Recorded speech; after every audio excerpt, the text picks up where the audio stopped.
Hey, welcome back to Bitter-Swede Garage. You ever come up on a deal and you're like, yeah, it's kind of rough, I think I'll pass. Yeah, me neither. So, look what I found. 1983 Capri. Why? Because, well, the man had it for sale and I felt obligated to buy it.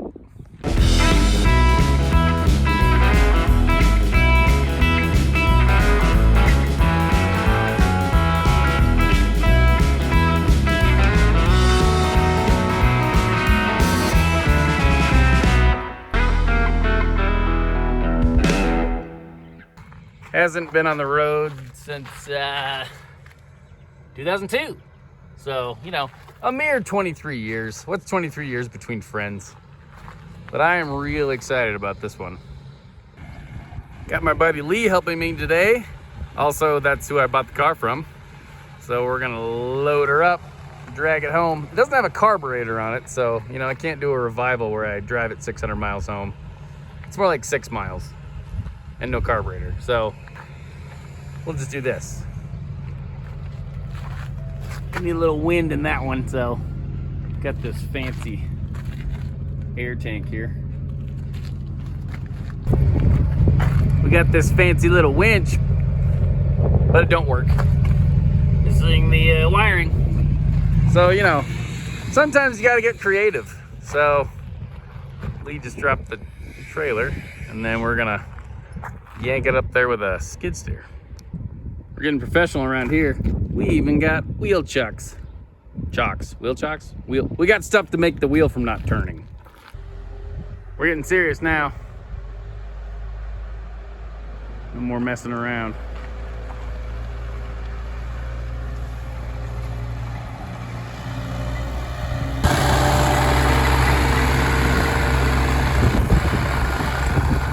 I think this is the first time I've used a skid steer to load a car, but I mean, why not? I mean, you'd think a tow company would be a little bit more prepared, but you know, we'll deal with what we got. There's not a lot of stuff to hook to, so we got this strap wrapped around the cross member and then hopefully over the steering. We'll see.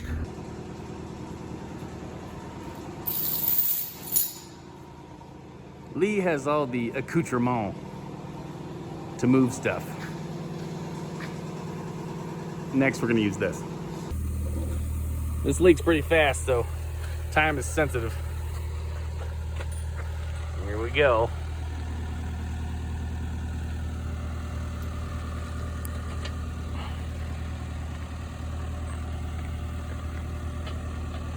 Moving under its not own power the first time in 5 minutes.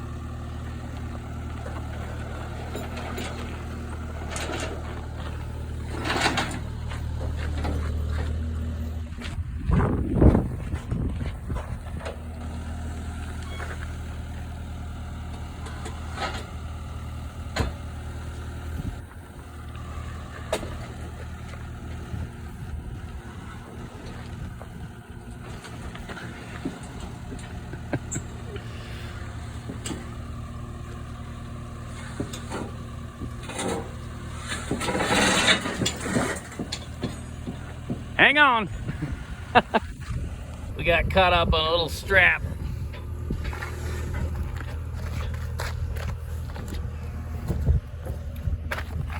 See if I can get it out of there without hurting myself. Aha! That was the problem.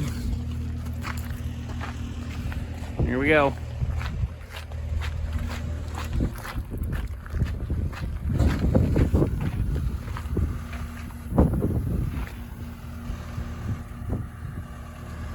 It's a tilt trailer. I'm trying to help steer and also film this at the same time. Maybe not my smartest move. Get rocketed.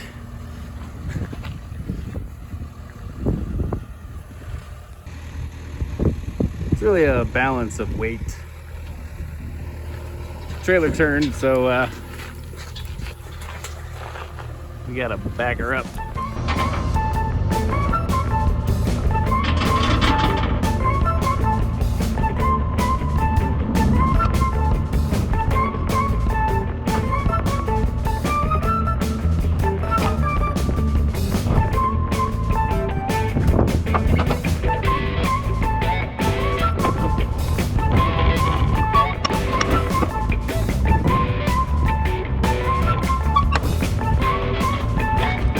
we're hitting the floor, so stay tuned. Now we got it hooked up. Oh, we got it strapped down. It ain't going nowhere until it does.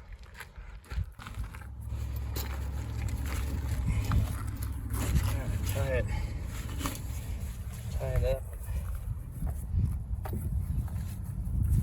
Twister on there. And that, ladies and gentlemen, is how it's done. Get her nice and tight. Go anywhere. Hey! Eastbound and down. Loaded up and something. Well, once again, I wasn't planning on buying a car today, but I'm always ready. So, sorry about the poor video quality at the beginning. My GoPro was dead, so I used my phone, and then my phone died. So I had this charging so I can get rid of this trashy thing. So, it's a thing.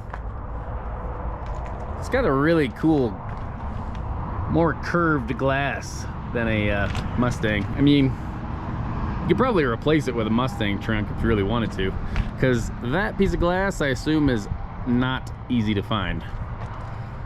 So overall, really straight car.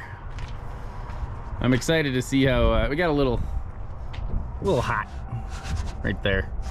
Is that a fire or something? Actually, probably had something sitting on it. Windshield's gone for who knows how long, but the body's really straight. I have the grill. They just said to take it off to get the hood to unlatch. Let's see if I can get this out of here. Okay.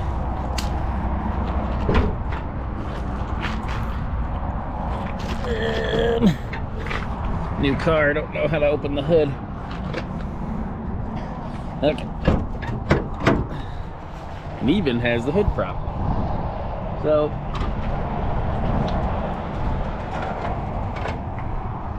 So it's a little bit of a revival. It is missing a fuel atomizer, so that's good. Looks like it's been gone for a while. It is an AC car. That's probably seized. The alternator's seen better days. It does have a belt. So the guy that I got it from, Lee, he's a car guy like me. He can't pass up a good deal.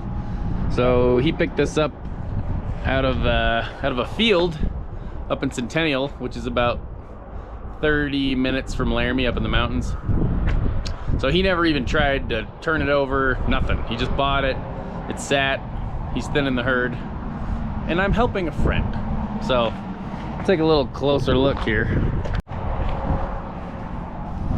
So I don't know if it was a 5.0. I don't know if they had the 5.0 in '83. I'm gonna learn a lot about Foxbody, well, Mercury's. The hood's got a little, well, this is kind of the worst part. It got wind sprung, so that makes it a little, oh yeah, that's good for it. I just crack it open. But it is the RS, which I'm sure that means something. But AC 5-speed, which I'm particularly excited about. It's got this cool information station. So, you know, that's not gonna work. But, and a quartz clock? Are you kidding me? So, horns here. Dash has it's got a cover, but I'm gonna leave that on there. It does need a headliner, because I only buy cars with no headliner. It does have the sunroof, and it probably leaks a little bit, just a touch. So, cool thing about this car is it has hail damage, but it was like on this chrome, but not, yeah, there's a little bit. There's a couple little dings up there, but I'm really excited to see how this paint shines up, because it's not bad. I'll kind of retouch up all this black stuff. It's yellow now. Capri Sun! So, this thing weighs 200 pounds. Oh, try not to. So I got these wheels. I think they're the stock wheels, which is cool. I mean, I'm all about it making it look super 80s. Another thing about this car that I think is different than the Mustang is, oh girl, got some hips on you. So that's cool. Yeah, I mean, I really didn't know about this car until today when I bought it. So this door opens. Oh yeah, perfect. Gonna need some crocheted seat covers. Ooh. Well, you know, if it's in the car, then it's legit. Too legit to quit. So I'm tempted to clean it out, but I think I'm gonna focus on making sure I can get the engine to turn over before I mess with any of that. So I'm gonna spray the cylinders and stuff down with some juice, let it cook for a couple days, and we'll go from there. This car also came factory installed with the rumble seat, so that makes it exciting. All right. Sorry about the lack of light and wind, but I'm gonna take these spark plugs out of here. And then, yeah. Also kind of see what condition the cylinders are in from the spark plugs, maybe.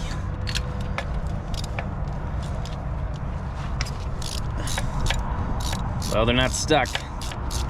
That's good. That's a good thing.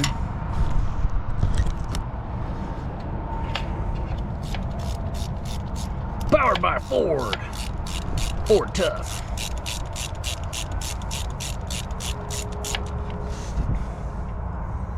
Okay, it's dark, but not bad. I guess I should see if there's any oil in it, or just water.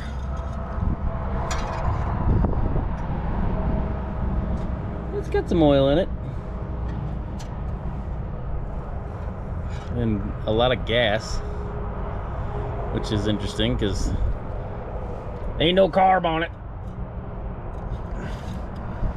That's a good sign. Good sign.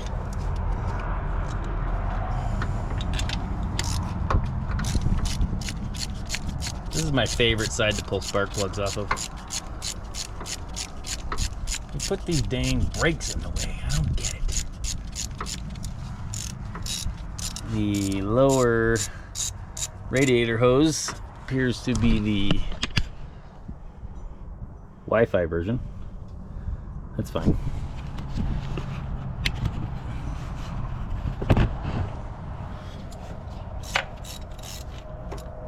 Number 2. Dark, but not rusted. She was running a little bit rich, maybe.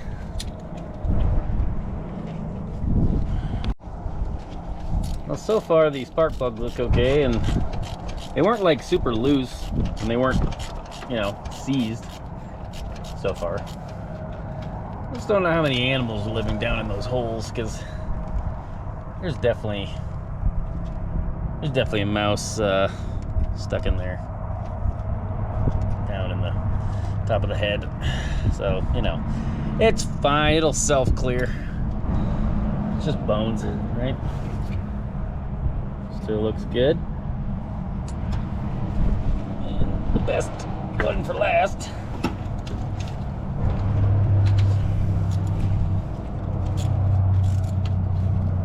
Hey, look at that.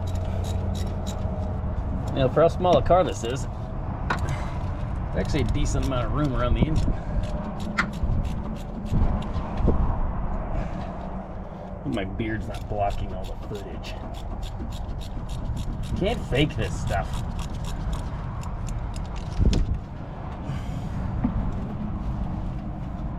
Nope. Mechanical advantage.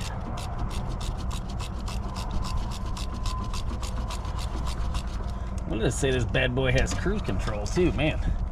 was top of the line Mercury Performance for 1983. Alright, so we're getting a little crud here. There's a little bit of rust on there, but not a ton.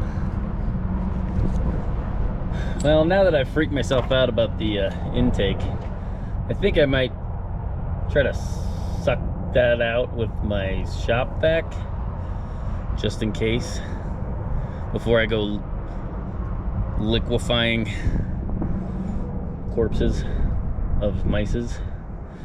So, but anyway, driver's side looks good. Alright, see if I can drop the camera.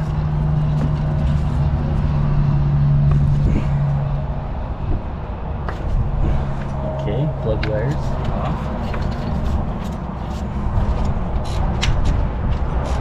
Okay, good, not stuck. Either melt, oh, we got some, they look like cut, which is an odd way to remove a plug wire. No, they were chewed. So that's nice. Delicious soy-based spark plug wires. The mouses cannot resist. And good. Okay. Dark, not scary.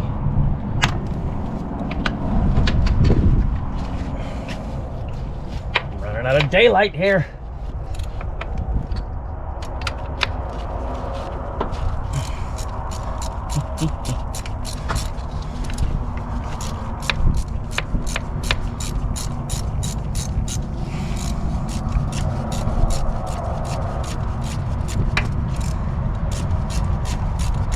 I mean, being that it's a 5-speed T5, it's possible that the reason that this car was parked, another good one, was that you know, Junior was doing some burnouts and blew first gear or fifth or all of the above. This spark plug is, the top of it's snapped off, but it's not stuck.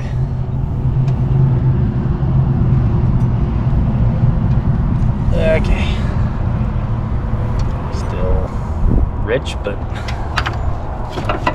a lot of evidence of water. Is this number 4? 1, 2, 3, and 4.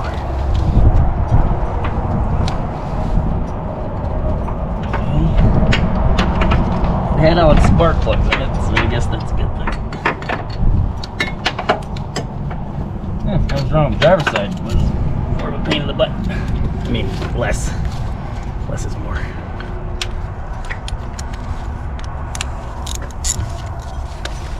That's what they make extensions for.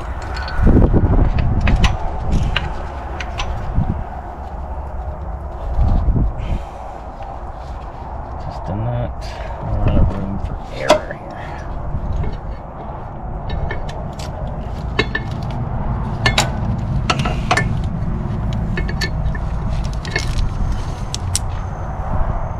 Alright, this one is a little tight. According to the spark plug meter, and being dark 30 out, little bit on the end there, little rust, but so far nothing scary. I also noticed when we unloaded it that it had green coolant coming out of the Wi-Fi hose there, so that's also good. All right, so I don't know if I should have left the plug wires in when I used the vacuum, or now it's gonna have flow. It's all about your flow rate. So I'll get the vacuum and see if I can raise the dead. All right, got some more light on the situation. So got some junk. Looks like a sock, glove, and a whole mess of unspeakable things. Oh, here's the other glove. Good. I'm looking for that one. Okay, that's a lot of poo. Is that a quarter? No, okay. Alright, I'm gonna vacuum this up real quick.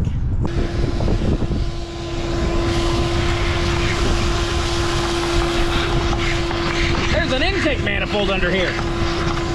Who knew? Aha! Well, there's one of them. Dirty little buggers.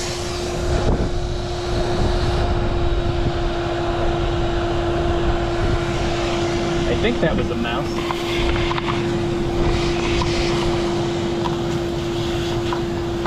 Some more chewed wires, that's great.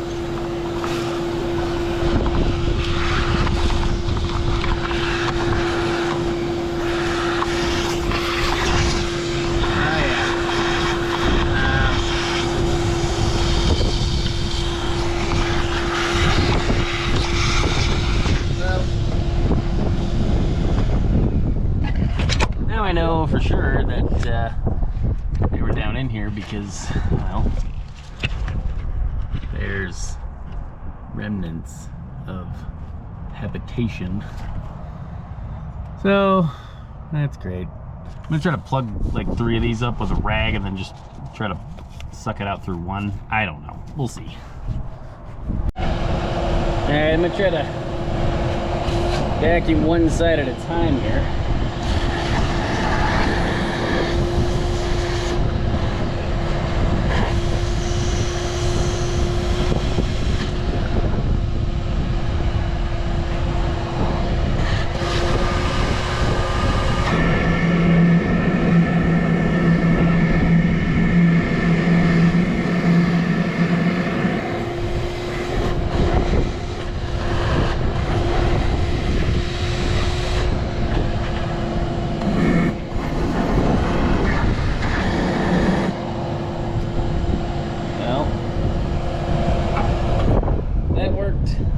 Surprisingly well. I mean, I got the stuff at the top at least. You know, if anything, we loosened it up. So now I'm gonna throw some chemicals down there. A guy named Derek said this stuff's good. It cleans entire fuel systems. Intakes and valves, that's what we need. So I have like a quarter of a bottle here.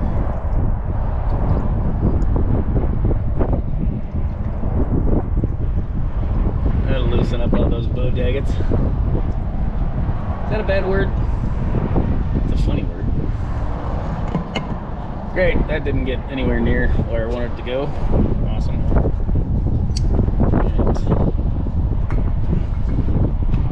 And you get this really big can of PB Blaster. Get you a big can. Scoop, scoop.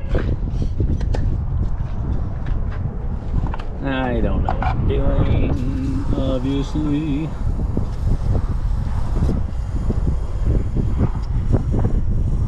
Figure this will sit on top of the valves, and also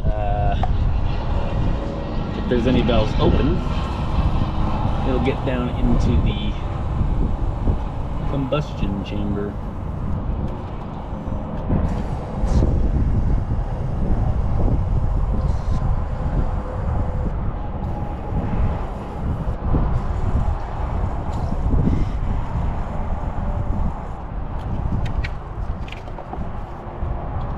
I don't know if it'd be smart to like put some air on this, kind of cover it with a rag and then just blow it in there or what, but now that's a lot. Should be enough. Alright, well, since it's dark out, I don't think I'll be able to see this anyway, but I'm going to try to get some juice down the spark plug holes. And then it's just a matter of waiting around until I have time to work on it again. Alright, we're going to try this. I don't know if it's going to work.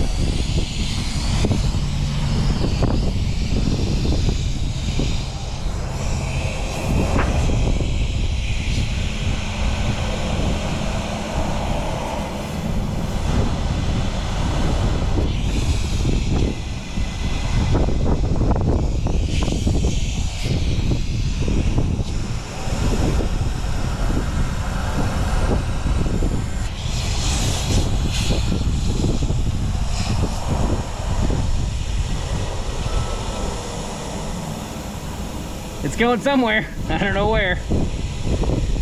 Down to Davy Jones's locker. Sure. That probably did nothing. But gotta try. We'll say it's a pretty nice straight shot down to at least a couple of these. Some of you may be asking, Andrew, why are you working outside in the dark and in the wind? Well, because that fat pig is in the way.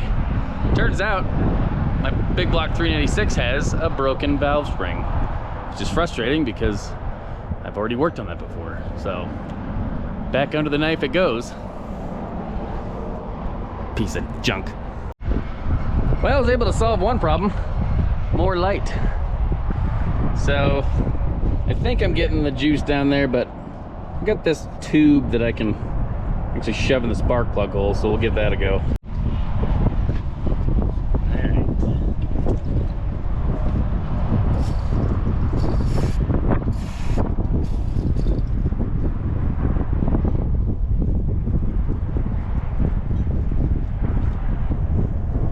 It's either getting in there or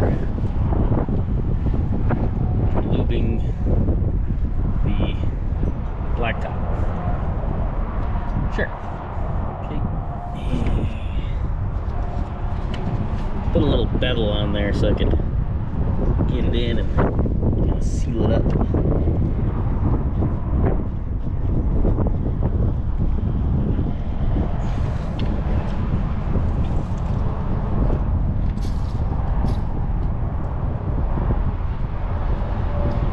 Don't you die on me. Oh yeah.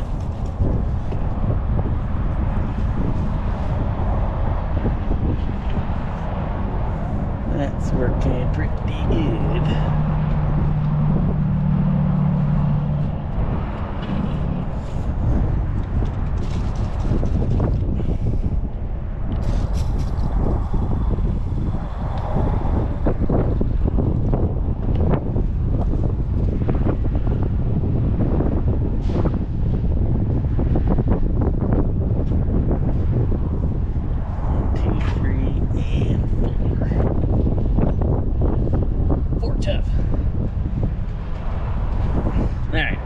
Finish doing the rest of these and pour it back. Alright, here's a little close-up view. Got my tube in the, I don't know, Fords. What is this? 1, 2, 3, 4? I don't know. 179er. Anyway, it's in the farthest back one on the driver's side. Anyway, got my tube in there and then try to actually get it in the tube here. I can actually kind of watch the tube filling up, mostly with foam. Especially with this one. Is this supposed to just be foam? See? Let's pinch that off. Get it all over the manifold because those are rusty. We need to loosen them up.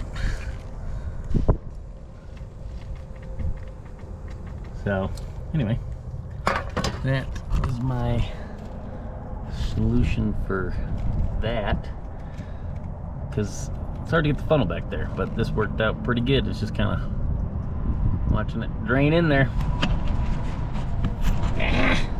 I'm gonna mix up a little secret concoction, my own government-issued secret, hyper-classified. No, it's just ATF and acetone. So 50-50. I'm gonna mix that up and just dump it down the manifold, because why not? It's important that you get the mixture just right. Just right there. Perfect. Mix that up a little bit. I may not throw all of that down there. That's probably a bit excessive. Upset stomachs stuck in engines. Yay, Pepto-Biz. Yeah. That's way too much. Okay, great. Let's just dump it in. Okay. That'll start a fire. But we're outside. It's fine. I like to call this concoction Pepto-Abysmal. You take this for a stomach ache and, well, you'll never feel anything ever again. Don't do that, seriously. Don't, it's not good. All right, so I think I'm gonna throw all the spark plugs back in it, just so that that stuff can sit in there and not evaporate. That's the theory. It should be warm tomorrow, and you know, chemicals and heat really get things moving. So let me throw those in there, and we'll probably call it quits for tonight. And maybe we can see if this thing turns over tomorrow, or at least knock it loose a little bit. All right, so I got her in the shop, sorta. Got it up on some jack stands. That stuff's been cooking all night, so hopefully it's soaked in good. I'm going to pull this belt off because that looks seized. Maybe the alternator too, but just to be sure. And then, yeah, put a wrench on the balancer down there and give her a whirl. All right, let's see if I can get this belt off of here. If I can figure out how the tensioner works.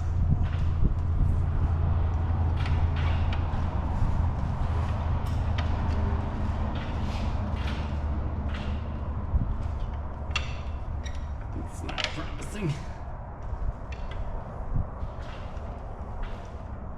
It's just like a big cylinder. It doesn't have like a socket in the front of it like the newer ones do. Socket square. Because I'm missing something. It does have a peg.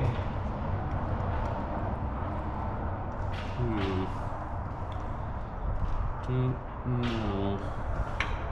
Alright, let me show ya. So, it's got this little doodad. And it, as you know, it's springing this way down to keep the belt tight. I need to go counter clockwise. So, alright, keep thinking. Well, I don't know how that thing works, so instead of taking it completely apart, I'm just gonna give her the onions, and hopefully, you know, the belt and all the pulleys aren't seized. But here goes nothing.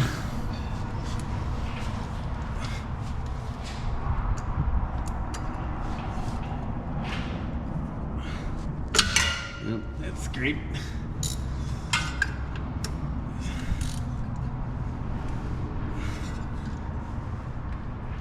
That's not gonna work. Okay.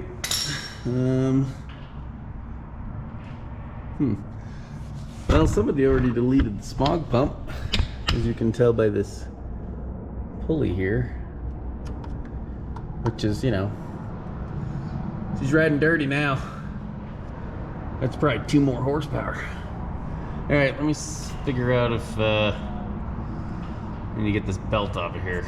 Seems kind of stuck. Hopefully, I can get a good view of the some more Wi-Fi pipes. Great. Splash fluid in my face. There we go. Watch that big rusty thing there.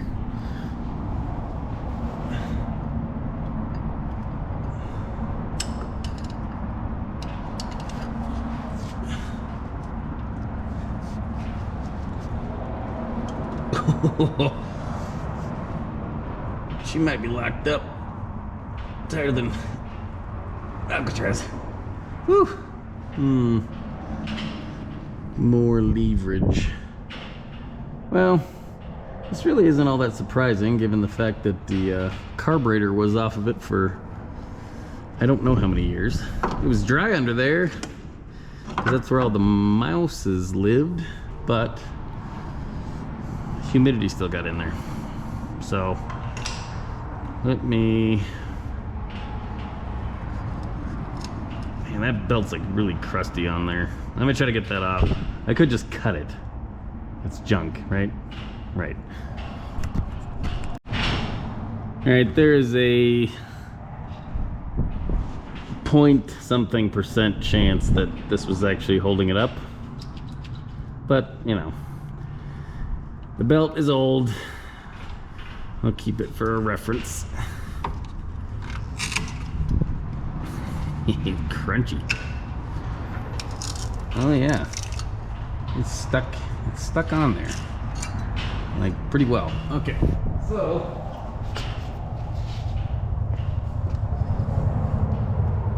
maybe we have less things.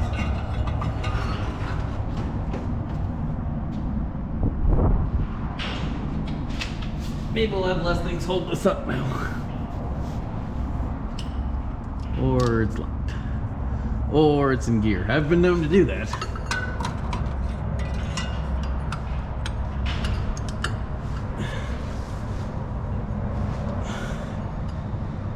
Yep.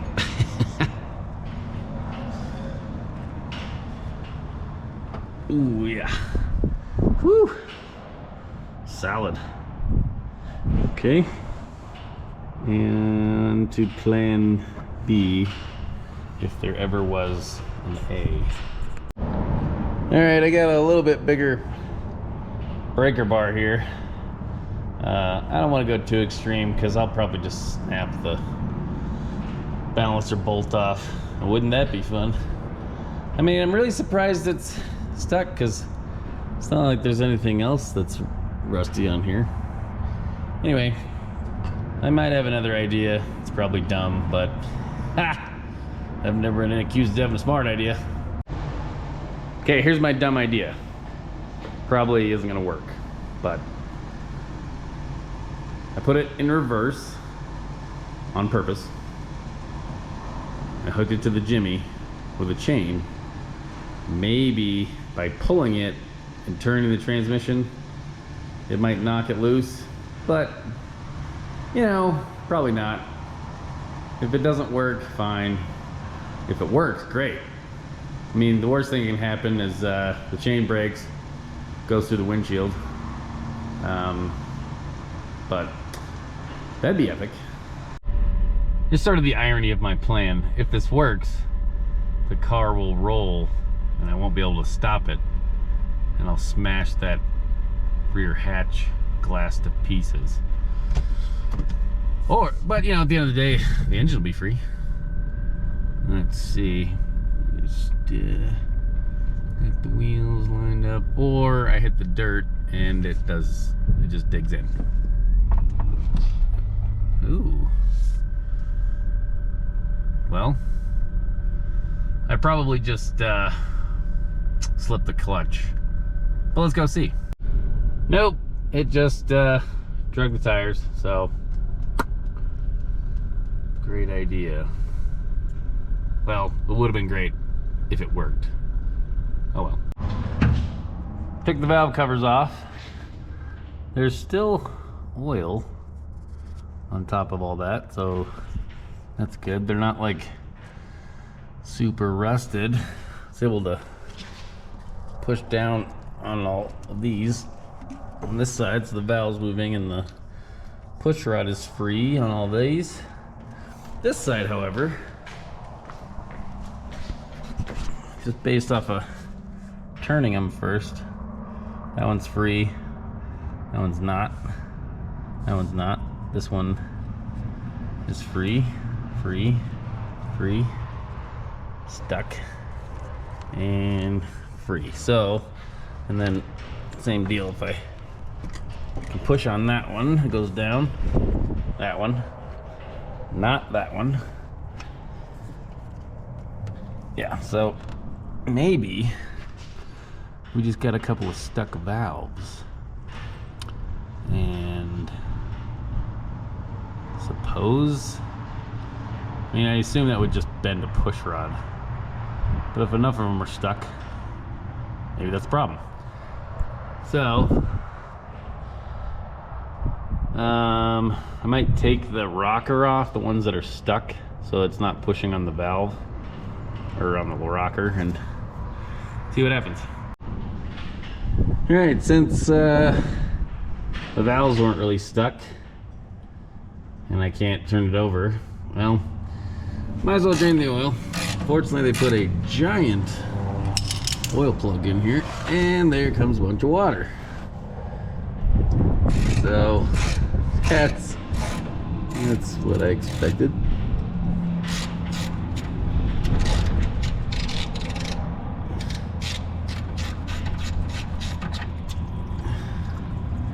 Yep. Actually, not that much. Maybe a couple ounces of water. Not that you could see it, but it's coming down. We'll see what's in it. Well, it's oily. It's not milkshakey really. There was a couple ounces of water that came out, but given time and a little bit of moisture, I don't think it takes much to rust up those shiny cylinder walls. So it's lighter now. Well, I juiced up the cylinders again with some acetone and transmission fluid, and I got them all full. Put the spark plugs back in it. Just gonna let it sit for the rest of the week. Maybe we'll get lucky. It was real tight. So the next step is to, I might get my, well, I would get my boroscope, my camera, but I just filled it up with fluid. So should have done that first. Oh well. Battery's dead in it anyway, so who needs that thing? The next step would be to take the heads off. See what we got going on. I really don't want to do that, mostly because of all of this. It's a lot of little stuff, but once I get actual full day to work on it, and kind of focus on it, I'm kind of scatterbrained right now. So anyway, shove it back outside, let that stuff cook for a while. And oh yeah, I was gonna check the mileage. Not that it matters. And it's dark, so you can't see what it is. Only 46,921. Low miles. I'm guessing that's 300,046. Yeah, so anyway, we'll try again in a couple days. So I let that stuff sit a few days and still nada. I tried some questionable techniques trying to turn it. There's not a lot of good places to grab onto the engine because there's not a lot of leverage on the front harmonic bolt, and I feel like I'm gonna strip it out. And then Ford's, or at least I don't know if they all have this, but their inspection plate, their inspection cover for the transmission is flat behind the bell housing instead of covering the, anyway, I can't get anything on the flywheel to grab a hold of that and turn it. So things have escalated, and I think I'm looking at the problem. I decided to start taking this stuff apart, and yeah, so ta-da! But if you'll notice, right, not here, but right here, maybe that one too. The valley looks surprisingly clean, so that's something. Anyway, I've got the manifold off of this side. I'm gonna go ahead and start pulling all the bolts for this head, and I mean, I might as well take both of them off since I'm this far deep. All right, let's make a mess.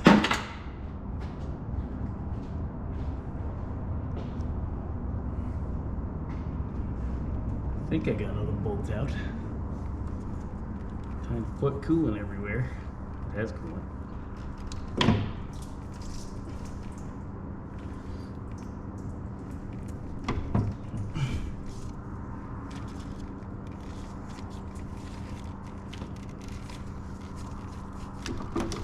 install this crossover tube for the smog pump that is no longer existing. Also, it's already pinched off down there. So I'm gonna cut this because it's already broken. And then I used to actually have some plugs for the back side of these heads. Maybe. All right, hold on. Well, I cut that pipe with one of these. Worked pretty good. Didn't put metal shavings everywhere. Not trying to save that pipe, so off she goes. Take.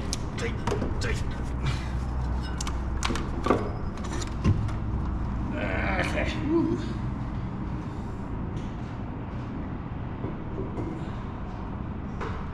Okay. Well, got a little, didn't look that bad on this side, but you know, doesn't take much. I'll show you. That one looks pretty gross, but all this stuff is, oh yeah, that's nice. It's starting to melt from all the crap I was pouring down there. This one's just carbon. Doesn't look bad. Yeah, it's got a pretty good ring ridge, but these cylinders look good. That one, not so much. So, okay, I'm gonna pull the exhaust off of that side, and then the head, and then we'll go from there.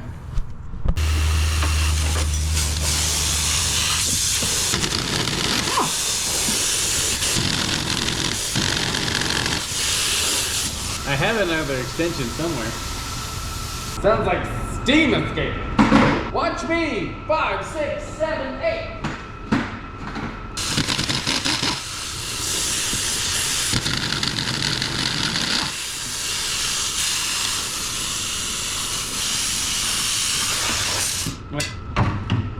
There ain't no coolant in it. I'm gonna take these hoses off real quick.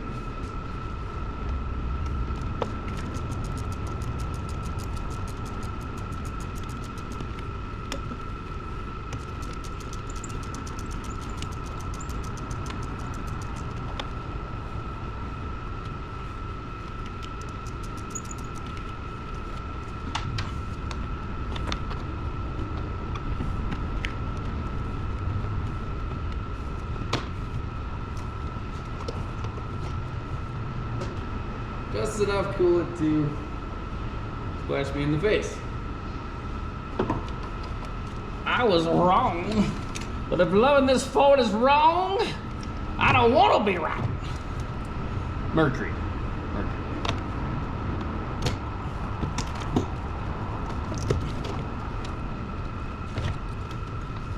Yeah. Okay. That's what I was doing. Where I was doing that. Hook the steam power back up.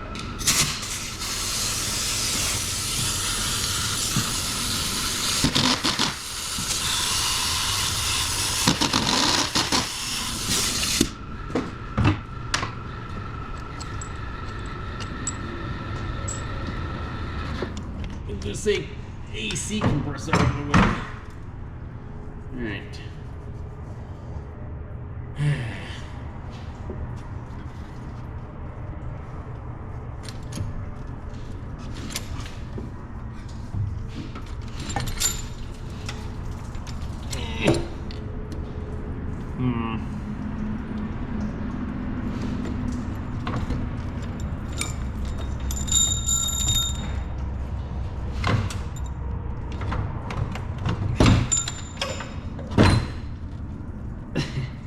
The ladder was a little too far out that time.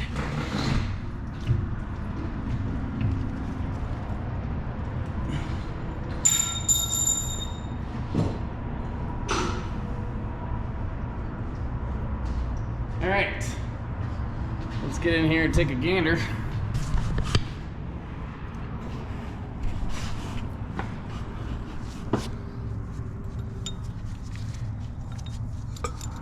So A lot of carbon in those two. That's fine. Clean, you know, loosened it up, so that's easy. These are the stuck ones.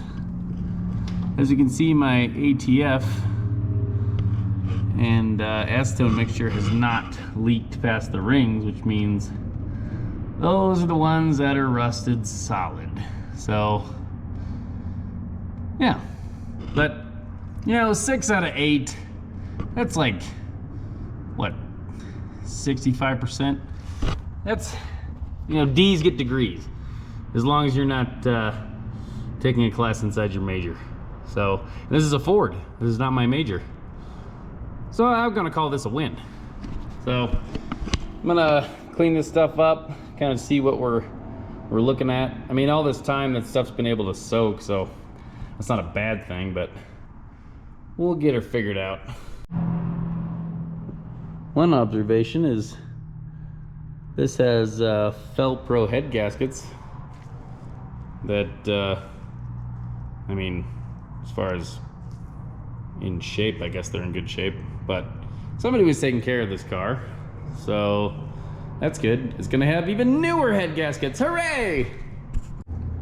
All right, I kind of mopped up the acetone ATF mixture, and number 4, because Fords are particular, 1, 2, 3, 4, 5, 6, 7, 8. So it's pretty nasty, but it's actually mostly, it's pretty rough, but a lot of it's mud. So I'm hoping I can clean that up gently and we'll get this thing to turn over. All right, so after a lot of wire brushing and wiping, it's not great, but it's better than a few ounces of mud. You can see where the water was just sitting for who knows how long. So I got them all cleaned up. I'm gonna squirt them down with some PB Blaster. I also took my compressed air and kind of blew out the space between the piston and the cylinder wall.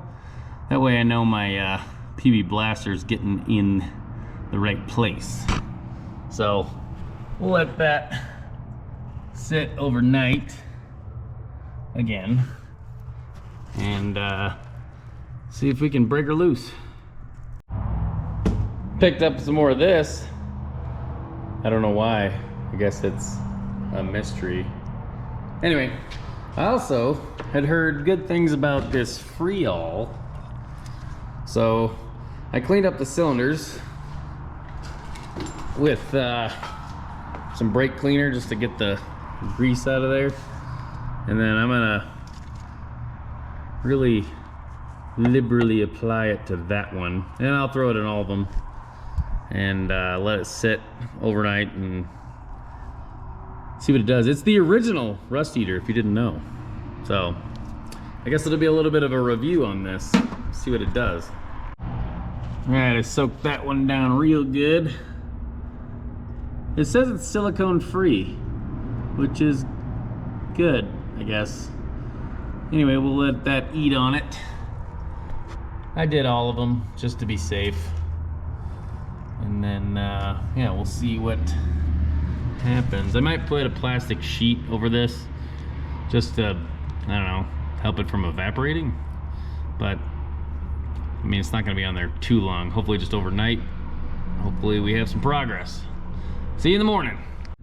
And we're back with another exciting edition of Will It Turn?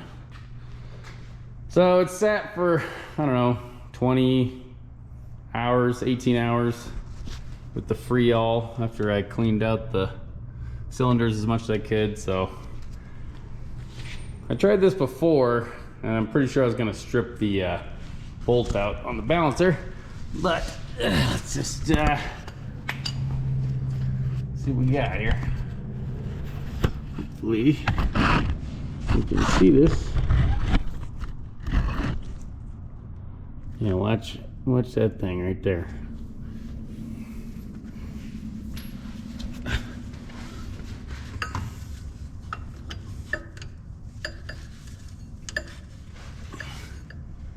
Ah, yes.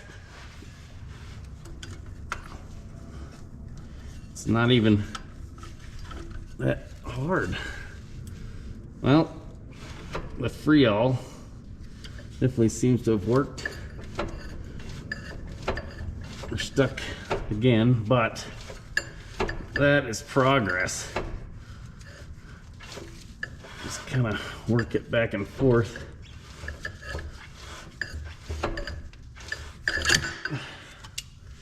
All right. Woo. Well, I didn't completely waste all that effort. I mean, maybe I am, but we got it to move, so I guess that's a win. I'm gonna work this back and forth some more and see if I can get it to go 360. All right, worked it back and forth.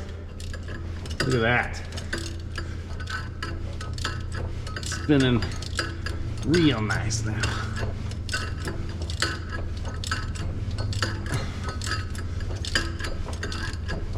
Oh yeah.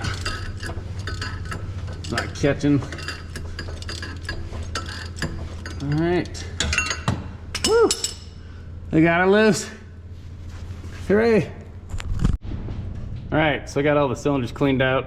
I cleaned up the tops of the pistons, which didn't really matter, but with that, got to clean up the surfaces for the head gasket, and hopefully they have everything I need at the parts store. I think I'm gonna replace the water pump now because everything's off of it, and the fuel pump. So a lot easier to get to now than it would be later. So I'm gonna go see if I can find some parts, some more brake cleaner, stuff like that, and we'll be right back. Well, my local parts store had nothing in stock except for a belt and some brake clean. So I got the head gasket surfaces all cleaned up, and then I started to take out some of the junk that was inside. Pretty rough, glass everywhere, so I'll get that vacuumed up, and then we'll see how it turns out. I mean, this door panel is, you know, it's got some life back in it. Over there, back here, back seat. It's got a good grill and the hubcaps, so that's cool. Anyway, clean that up and then check back in.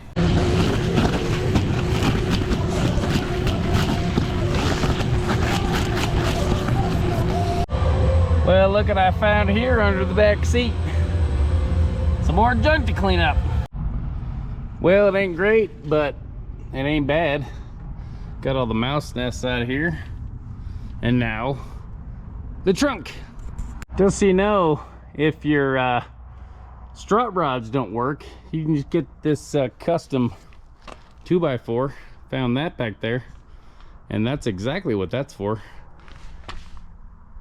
Here's the trunk cargo area carpet. And what we got under here? Oh yeah, more junk. So we'll get this cleaned up real quick. Well, there's the trunk all vacuumed out. It seems like it needs a good power wash or a wipe down. I do have all the floor mats, which is cool. And then that's the spare tire carpet, trunk area carpet. And then this was all the junk that was inside the car. So, I mean, we're saving weight for racing. So, that's important. But yeah, much better. It'll be easier to push in and out of the garage now. I found not one, but two fuel pumps. One was in the front seat, one was in the trunk. So, I'm gonna go ahead and venture to say that this thing might have had fuel issues. I'm guessing it's the tank, because it's full. It's probably full of junk. So that'll be fun. All right, I got some parts in. Got my gasket set, water pump, fuel pump, and I got these off at eBay. That is the part number for these guys. So these actually thread into the back of the head. So this is where the, I guess this is the EGR tube. It doesn't have a smog pump anymore, so they pinched that and welded it off, which probably works, but these will work better. They just, I'll clean this up, but that just threads right in there. So I got some more cleaning to do on the bottom of those heads and some other stuff. I'm gonna chase the threads in the block and throw the heads back on. All right, I got all the threads in the block chased. Now I'm cleaning up these EGR ports. That's what it looks like before, and then using this on my drill, and lo and behold, there's threads in there. Shoot, yeah. Well, those are never coming out again. Haha. I'm gonna clean the bottom of this head off, and that one too. Break some of it loose with some brake cleaner, and then scrub a dub. I figured since I got the heads off, I might as well clean up the intake surface as well, because a little easier to do it when it's out of the car. So that's the crustiness we're looking at. All right, sure is shiny. So that's good enough for government work, right, PJ? Anyway, I think I'm gonna pause from this and do the water pump and the fuel pump, so I don't have to mess with the, not that the heads are really in the way, but well, that's the first time I've taken a water pump off with the fan still attached, and the hose too, but it was ripped, so it's a little crusty. I think it's pretty thick, so get all that cleaned up and slap on the new one. All right, that's a lot better. That is all the junk that was on the inside of the water pump housing. So that should help with any future cooling issues. Ta-da! Fancy water pump. Now onto the fuel pump. All right, easy peasy. Fuel pump's done. Got the old one here so I could compare it to the new one, and it was the same. So I don't want to pull any fuel from the tank yet. I think it's got stuff in it. Definitely smells like it's 7/8 full of varnish. So now on to the head gaskets. So much for the easy part. Now I gotta sling those bad boys on here.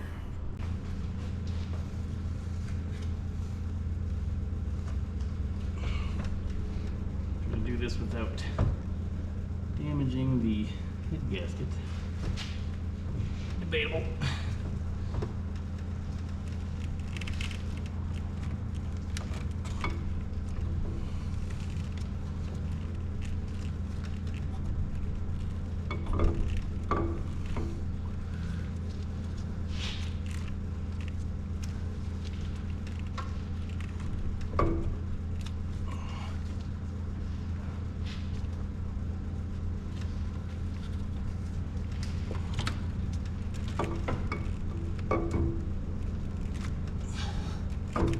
There we go.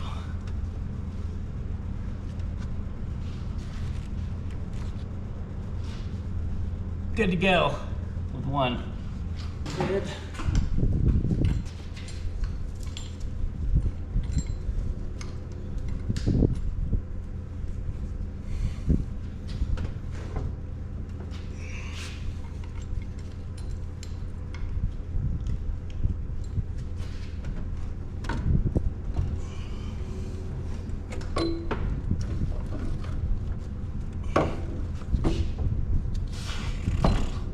Whew.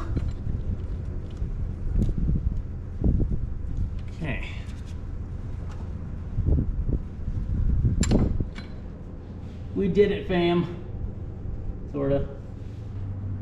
Now I get to bolt it all in and torque it down. Hope I don't break nothing. So I already torqued them up to 55. So now the second step is 70. Start in the middle and then kind of work my way out.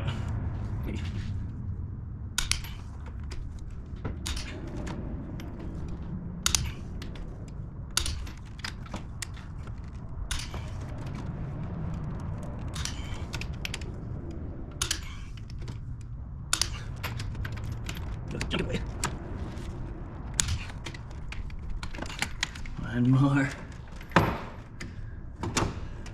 And the brake booster's in the way, so go to your home.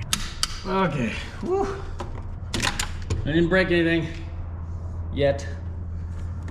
Driver's side's good. Who needs a passenger side? Well, next is the intake manifold, but first I figured I'd pressure wash it.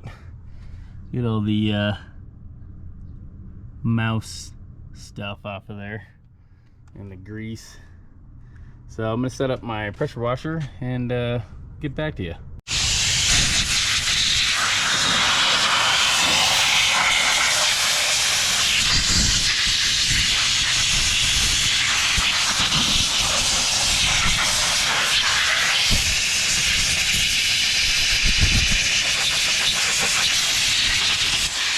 Alright, I got all the big chunks off with the air.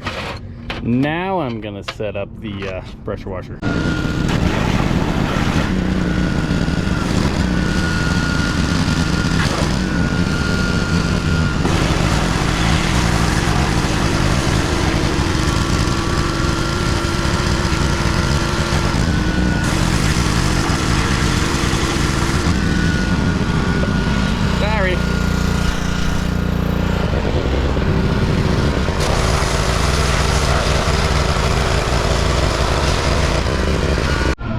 Another great success. Well, that was something. I am soaking wet, but you know, I guess I know what it's like to go to a Diddy party now. Well, it's not polished, but it's clean and it's 99% hantavirus free. In fact, that's the same thing I said when I proposed my wife. Got my silicone on the edges there. We're gonna drop that intake down.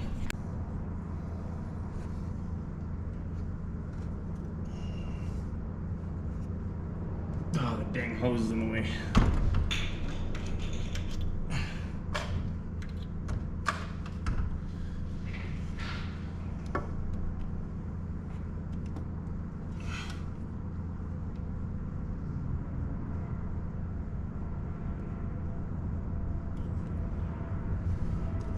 Well, let's hope that's lined up. All right, it's a few days later. I did some house cleaning since I was tired of tripping over everything and not finding my tools. I need to torque down the intake manifold and the water pump. I left myself a little note here. Torque, intake, and water pump. So here's the parts I was waiting on. Got this GM style HEI distributor so I can bypass the Duraspark stuff, because I don't think any of that wiring is gonna work. Not because it's a Ford, but because it hasn't had a windshield in it in many years and all that was draining in there. So instead of starting the car on fire, I still have to use the starter solenoid, but I do have a, so we'll use that to turn it over, and then but anyway, torque that stuff down, put plugs in it. I'm not gonna put exhaust on it right now. I'm not gonna run it like a long time. I just want to see if it'll fire. And then I have a carb somewhere, hopefully that will fit that, at least just for, you know, appearances. And anyway, find top dead center, put the distributor in, blah blah blah. So let's get to it.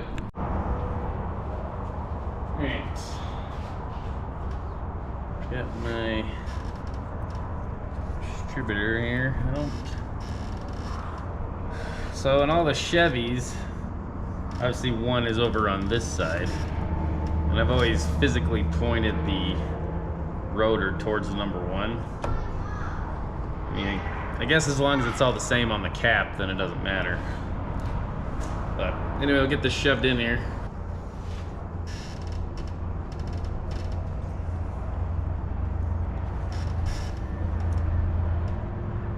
Not sure which way to point the vacuum advance. I'm gonna take a picture of the old, or I'm gonna look at the picture of the old one real quick. All right, according to my handy picture that I took, the stop turning. So got the vacuum advance right there towards the front. Looks like that was pretty much a top dead center when I pulled it off, so that's good. Anyway, now let's put it in.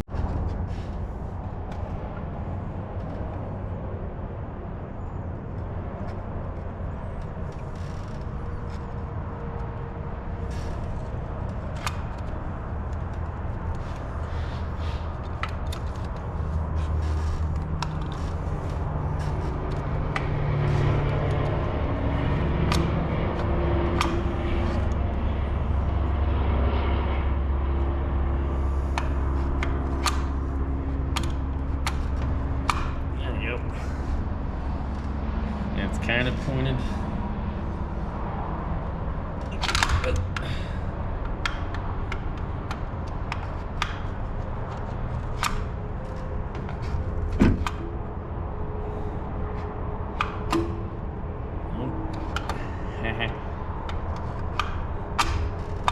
there we go. Gonna call that 1, and that's fine.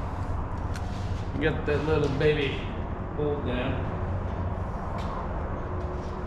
I don't know if it's gonna work with this new distributor, but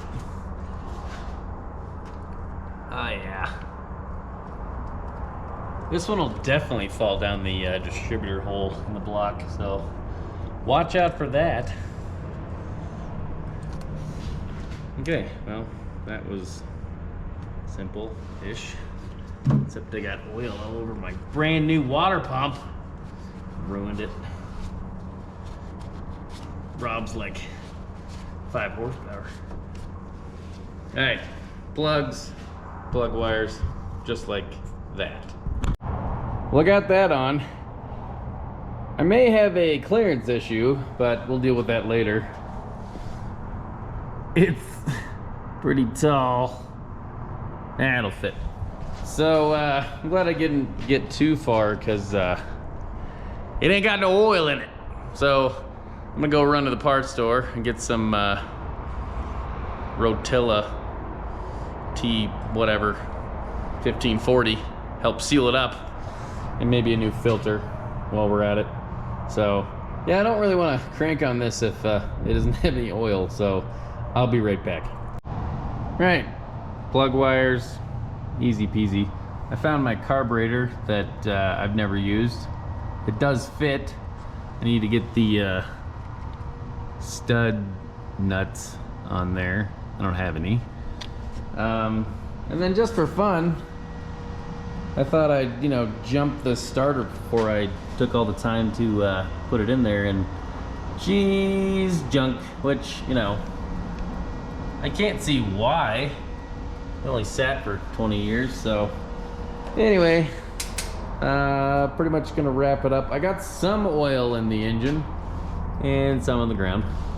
Turns out it's hard to put oil in there when the valve covers aren't keeping it in.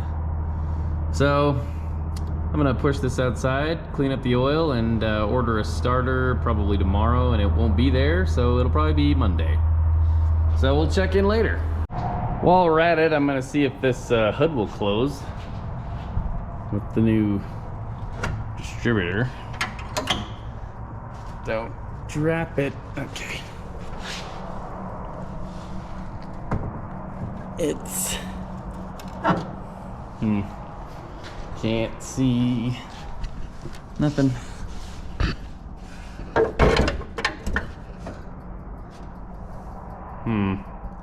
I don't know if that's sitting on that. I don't want to slam it. It might fit. We'll just leave it like that. For now, I'm gonna take that hood insulation off. It's actually in good shape. Well, until I start to take it off, it'll probably fall apart. And all the stuff's gonna fall into the engine. I do have a piece of plastic though. That would probably be smart. That would be a good idea for once.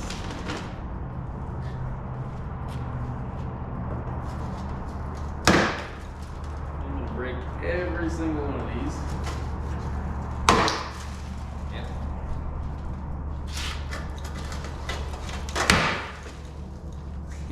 Glad I put that plastic down.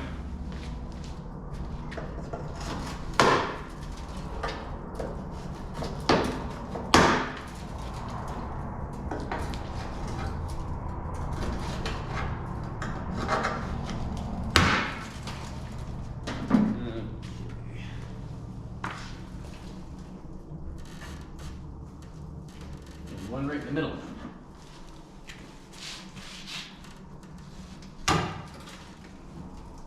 Yeah, I didn't break one. Look at that. We got one. And then I dropped it, so that's gone forever. You know what? It's a race car. It's lighter. And this will, the heat will leave faster now. Who cares about the paint? It's already faded.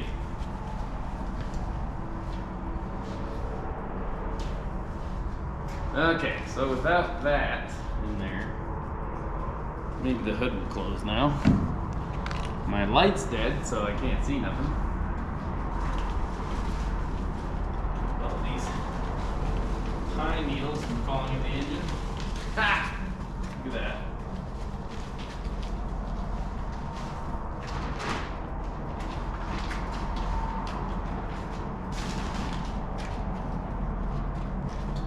It was a pretty car at one point.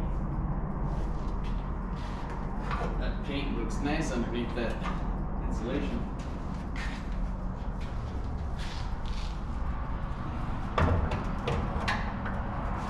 Oh yeah. I think. I don't know. It might be sitting on it.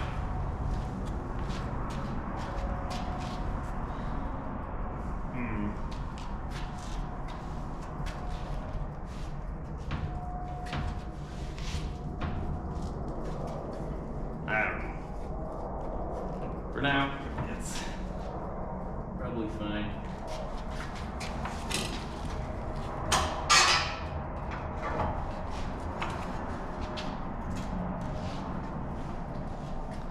Custom. Trying to be scientific about this. Put a piece of paper towel down. Put some red grease on it. So if I close the hood and it touches it, it should stick to the hood or at least leave a grease mark. So let's see if I can lower this.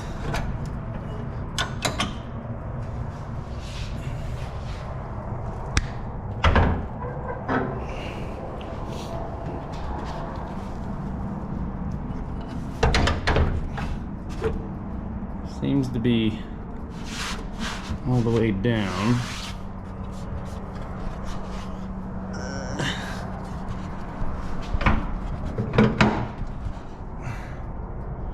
Well, it's not smushed, and I can't see any grease on the hood, so I guess it clears. So that's something.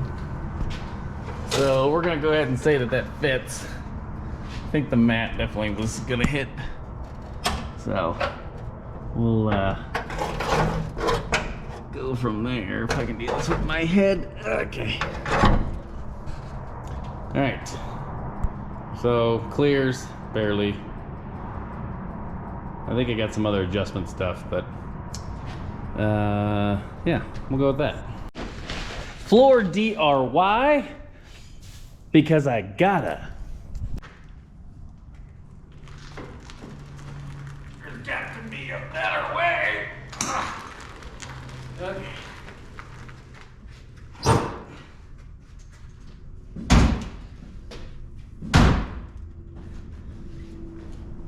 Pushed in again.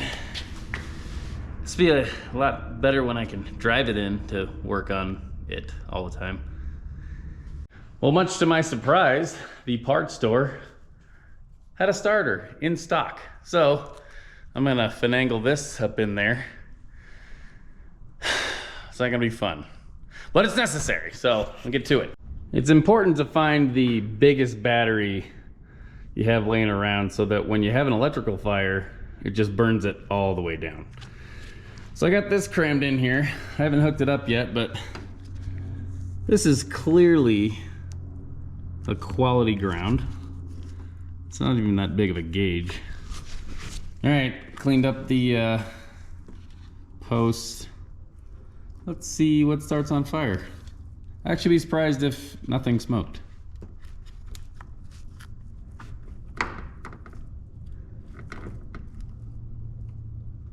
I don't hear anything. Let me tighten this up, see what happens.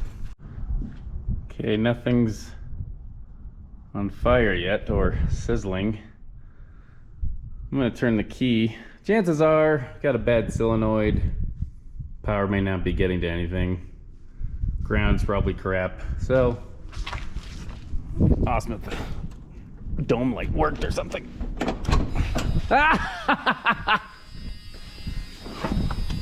The key buzzer works. That is fantastic. Get the stupid button you gotta push. Wow. I really didn't think that was gonna work. Just for fun. Let's see if this will turn over. Okay, okay. Nothing. But that could be the solenoid. Well, maybe it's got a clutch safety, blah, blah, blah.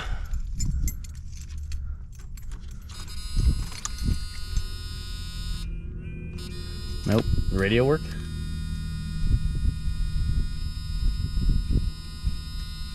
Nope. The buzzer sure works good. How about the fan?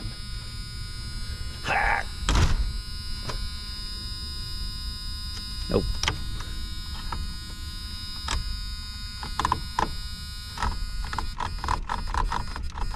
Well, that seems to do something.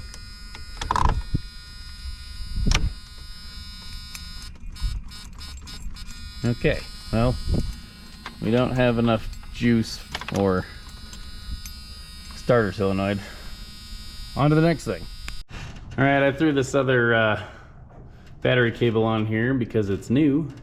I had it laying around and I can actually tighten the clamp, but this certainly wasn't helping the situation.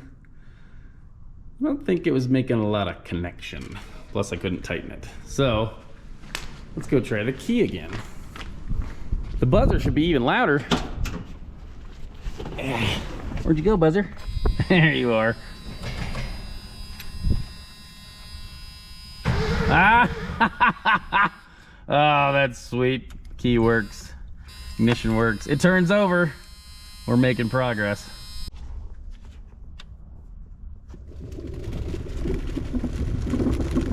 Well, fan turns on.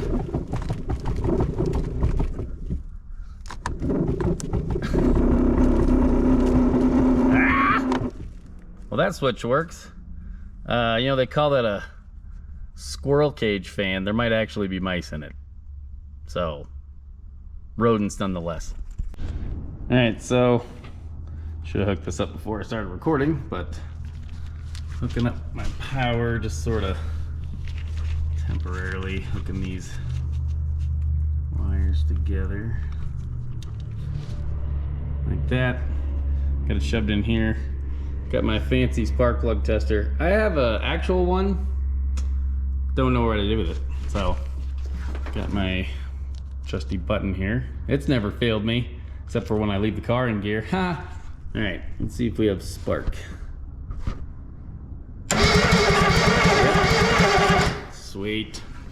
We got spark. All we need now is fuel. All right, I put a little of this True Fuel in there. It's got a little oil in it. All right, here goes nothing.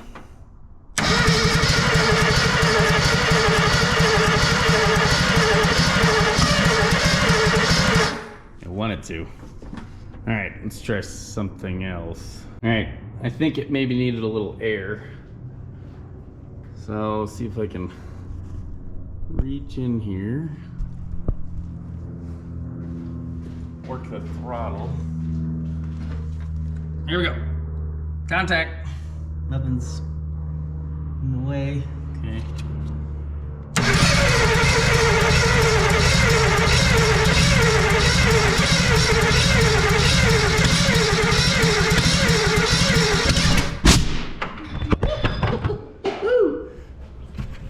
All right, well, we might have the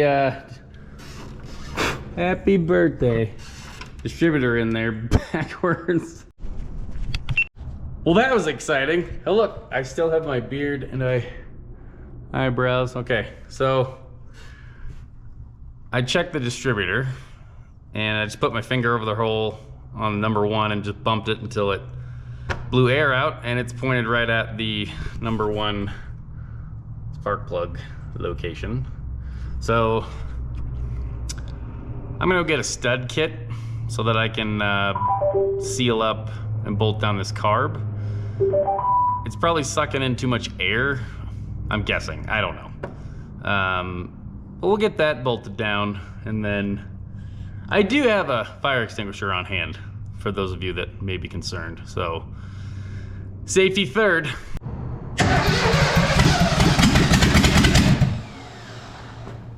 Well, it's close. It's fine.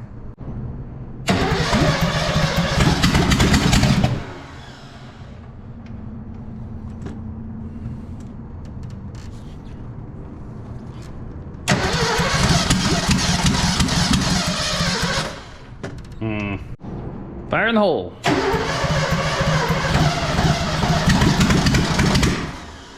Come on, baby. I'm gonna run out of battery here soon.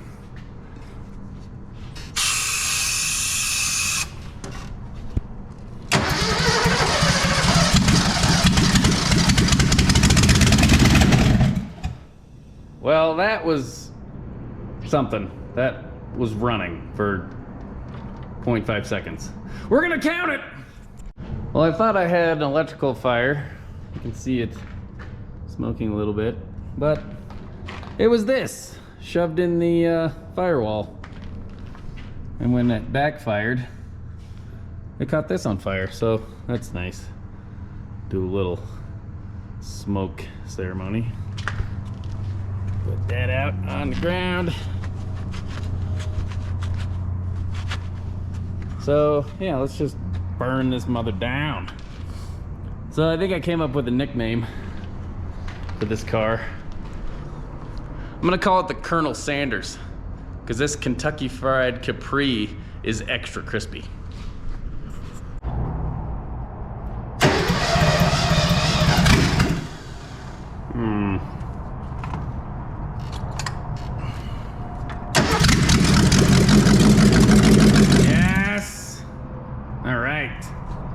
That was it. So, first thing, I didn't have the number 1 spark plug hooked up or even in the hole because I was checking something and I forgot to put it back in. Plugs were not great, but I also found this little guy. I must have dropped it on the floor or something. Anyway, it's completely closed. That's the 0 gap, that's for racing. So basically I was trying to fire it on 6 cylinders. So yeah, I'm excited about that. All right, let's try this again. I'm gonna use a little brake cleaner for fuel. It's atomized better.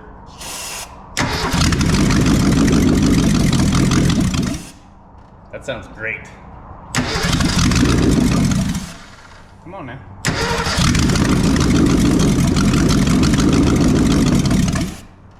All right. Well, I feel pretty good about putting the rest of it back together now. I think, don't mind that can. I think it's gonna run. I got the exhaust manifolds bolted back up. Figured I'd take time to clean up these aluminum valve covers. Put her forward! Give them a little scrub here in my parts cleaner. That's good fluid right there. I don't want to go too crazy because, you know, it'd be the shiniest thing on the car. It'd be like really nice set of teeth on a meth head. Just doesn't look right. Anyway, speaking of meth heads, someone helped themselves to the the 5.0 HO air cleaner, and I was looking on the eBays, and one of those goes for like $399. So I hope wherever it is, it's living a good life. So I took this latch apart so that I can get the hood all the way down. The pull is stuck. I don't know why. Weird. So all that's left is everything else. But did a little more scientific research on my clearance. See my distributor there, and we have room. So that pad may still have been in the way, but it's not hitting the hood. So that's good. I didn't want to slam the hood and forgetting about it and smash my distributor cap. So I'm gonna wrap it up for tonight, put some stuff away, push this outside, and do it again tomorrow. And I'm back. I'm gonna put the front accessories on, and I figured, well, let's put a new thermostat in it. No big deal, right? Except for that. Fortunately, I snapped the head off and not the whole bolt, so I got something to grab onto. So I'm gonna put a little of this fancy free-all, because all needs to be free. And this stuff seems to work pretty great. Let that soak a little bit, and hopefully just snap it off there and then have to drill it out. That would be great. Fortunately, I was still able to get 2 nuts on there. Let it soak for a little bit. Oh yeah. So, nope, it's just turning the nuts. Great. Aha! So, after heating it a little bit, or a lot of it, without melting the aluminum, I was able to get it to wiggle. So now the threads are moving, which is good.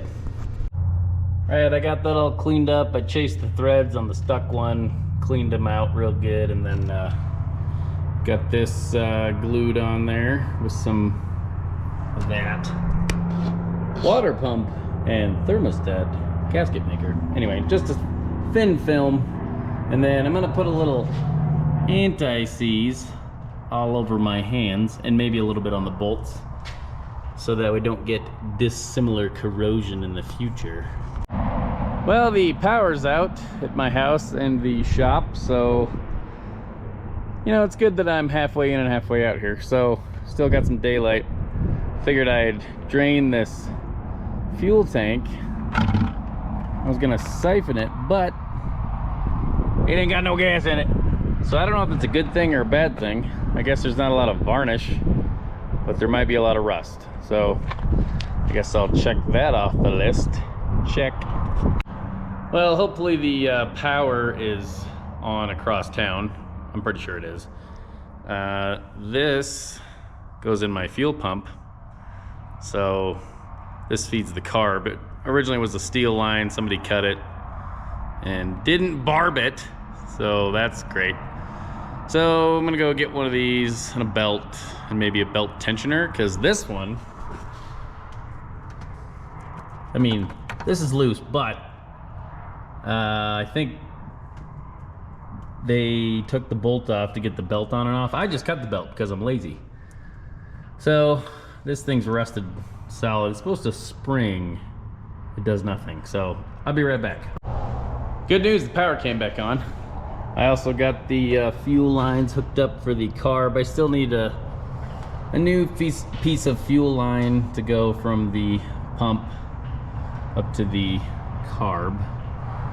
So I got the fuel pump hooked up from the tank, but I might take that off because I don't know what kind of crud's in the tank. I did put a filter before the pump just in case, and then no surprise, they did not have a tensioner. They did have the belt. Probably need a new alternator, but we'll worry about that later. That should be here on Thursday. So, kind of wrapping up for the night. Seemed like a pretty good day.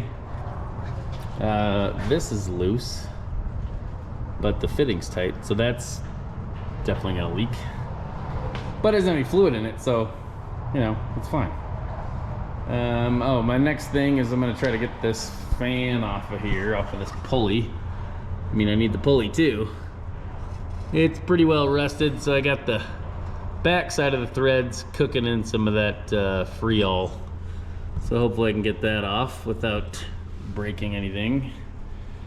And then I'll be done for tonight. All right, I got all the bolts out. Of course, it's probably sealed on there forever. Anyway, I didn't break them, so in the juice they go. I don't know. Yeah. Let me work on that real quick. Took some persuasion, but I got it off. So I'll clean this up eventually. That's nice. But yeah, it's going back together, slowly but surely.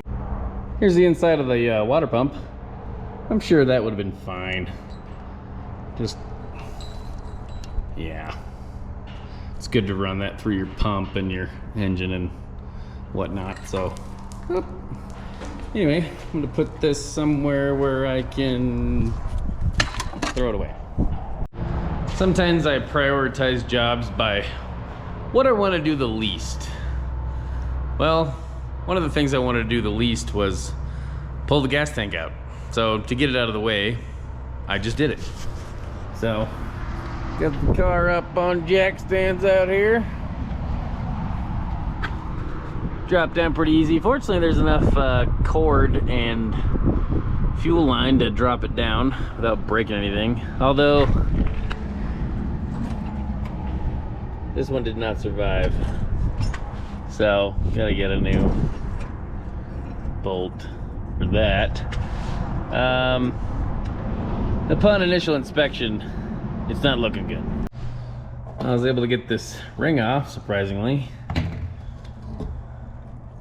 Let's see what we got here. Ooh, it does have gas in it.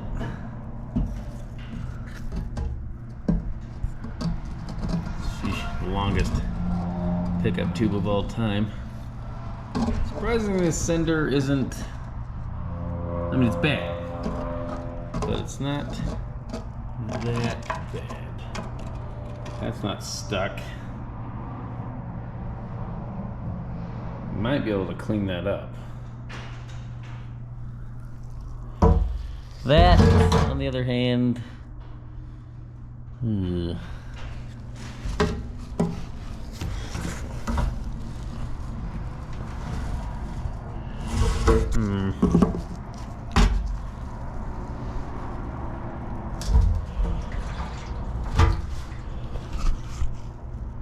yeah, that's nasty right there, yeah. It's like a new tank for the carbureted version of the Mustang and Capri is like $100. So how long would it take me to clean this one out and then still probably have issues with it versus just slapping a new one? Decisions. So here's the tube with the sock off of it. Nice and plugged. So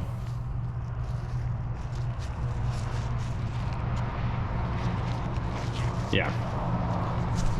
Well, I'm just gonna get a new sender, a new tank, just for peace of mind, not having to worry about rust continually getting in the fuel line. Here's a better shot of the inside of the tank.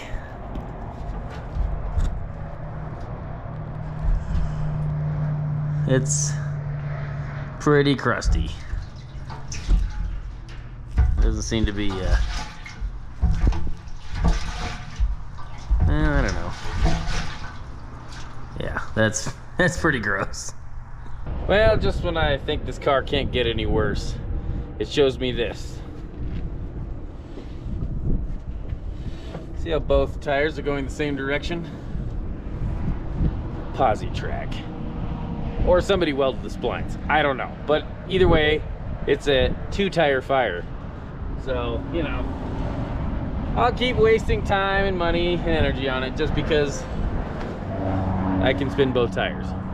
So I checked out that tank a little bit more, and it's pretty bad. So I got it removed, which wasn't that bad. Can be worse. And then I cleaned up this pulley, pitted, but better. So still waiting on my belt tensioner. I'm not sure if I'm gonna order a tank or not, but anyway, we'll see. And got plenty of junk I could clean up. Anyway, back to the drawing board. And I'm back with more parts. So we got this from the old Amazon. I'm gonna replace my rusty one that doesn't actually work. So, different design, but I was told it should work, and it was like 30 bucks. The part stores in town wanted 75 plus 10 bucks for shipping, so Amazon it is. So I'll get that thrown on along with the fan. I've had the fan bolts soaking in some rust stuff. So we'll get that thrown on and the belt, and we'll go from there. Got the fan and the pulley on. Actually wasn't too bad.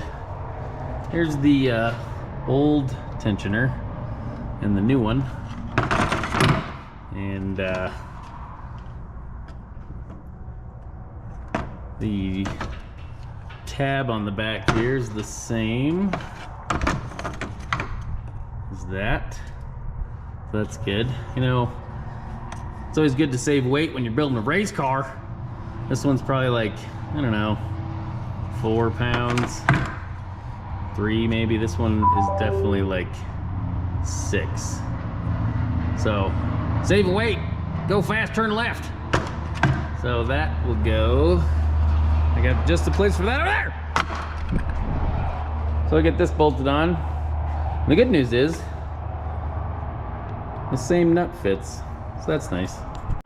Belt. Ta-da. But works a lot better when you can actually move your tensioner. Bolts it up real nice, and now it has a belt. Although I don't want to run it yet. It doesn't have any coolant in it, but I also noticed that my low pressure like return line maybe just, oh, I thought it ripped off. Yeah, well, maybe I might be able to reuse it. It's a little short, but looks like it ripped off and dragged for a while. Oh, also I got to hook up my actual hose on the bottom and not my Wi-Fi coolant. So keep going. I got all the hoses hooked up. I made a little discovery down here. I was messing with this power steering pump right here. Where is it? Right there. Anyway, it's got the low pressure return line coming out of the steering right here. And it was just dangling. And then you can see this got hit, or they took it off a jump, something, but this right here is like a cooling line for the power steering fluid. And so that's what got ripped off, and that's probably when the lower radiator hose got ripped up too. So I just bypassed it from the steering rack straight back to the return on the pump. So back up in there, let's see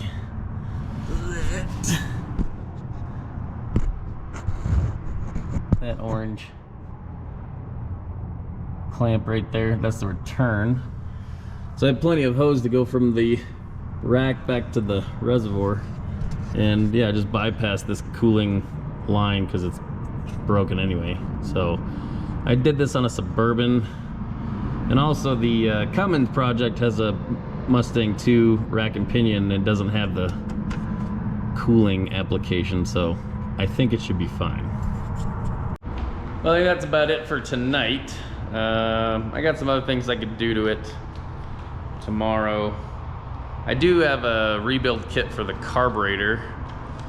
It's been sitting a long time. I've never actually used it, so we'll throw some new gaskets in it, I guess. Pretty easy. And then I got some stuff for the fuel tank, new, you know, filler seal, and then like this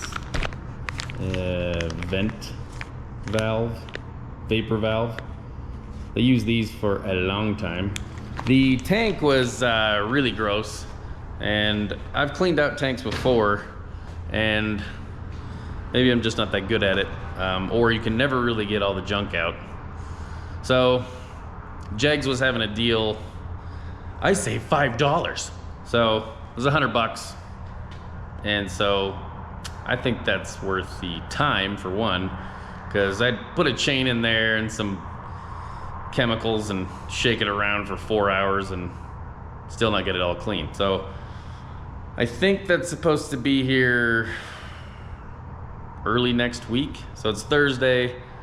Maybe I'll get that Tuesday, and then I can run it off the gas tank. I could run it off I might run it off a gas can, just to make sure the fuel pump is working. And it's new, but that doesn't mean it's gonna work. So more to do, but I've gotten a lot done. Actually looks like a, you know, functioning engine now. We'll see how long that lasts. Pulled the carb off real quick. I'm gonna attempt to rebuild it. So just make sure that it's cleaned out, new gaskets, blah, blah, blah. Yeah, it's a little dirty. Mostly rusty dust. Not any big chunks, but I'm sure the accelerator pump is shot. So we'll get this cleaned up, resealed, and back on the car.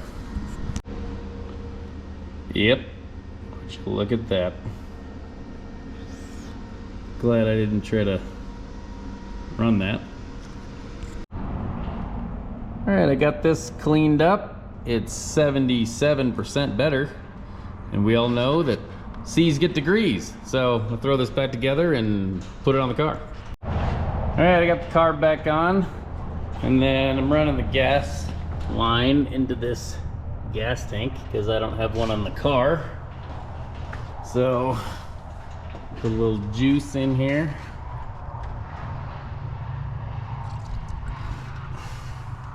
That's probably not enough, but that's somewhere. I'm not gonna knock it over. And here we go.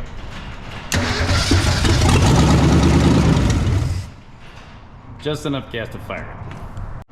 All right, let's try that again.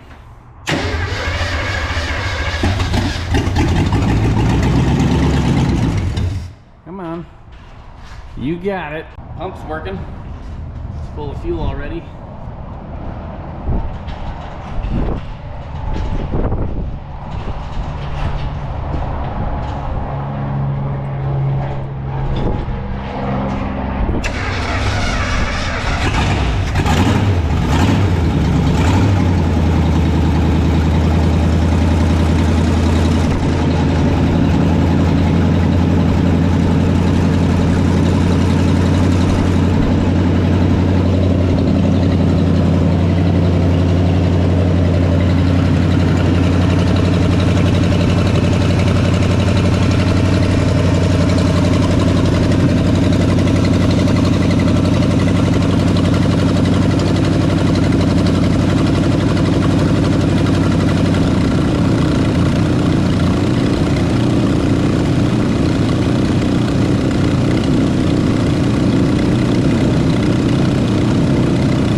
I ran it for a few minutes. I had the cap off because I was making sure the thermostat opened, which it did.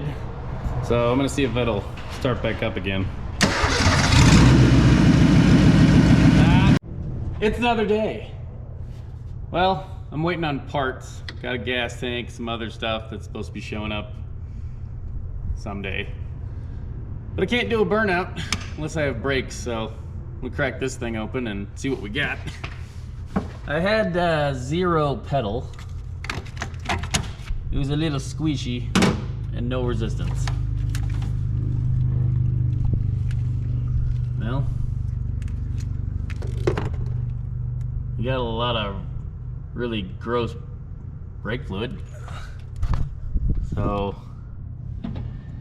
it's the master cylinder, at least.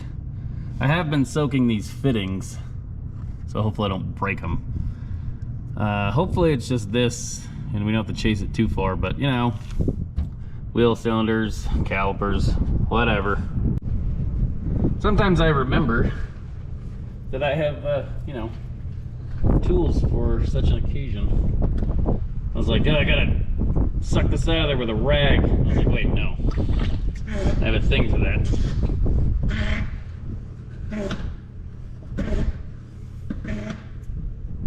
It's increasingly difficult.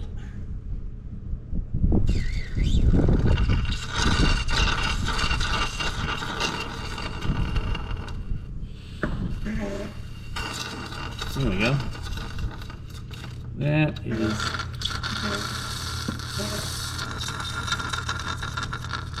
is the way to do it, right there.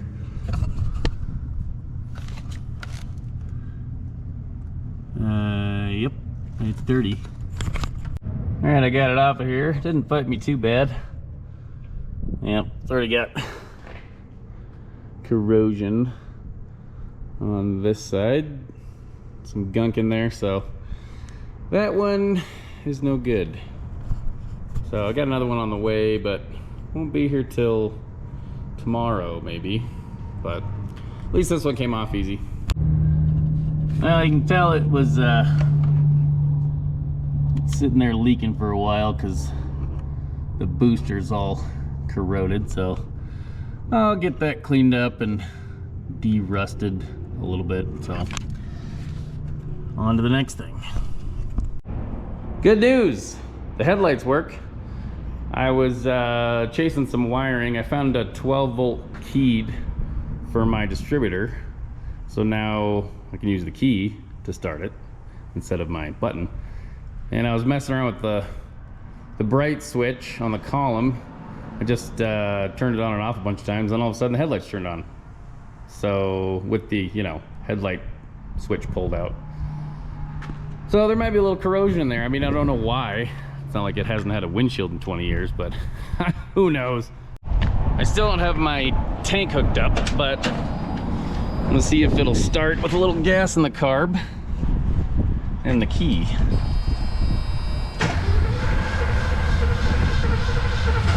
Oh.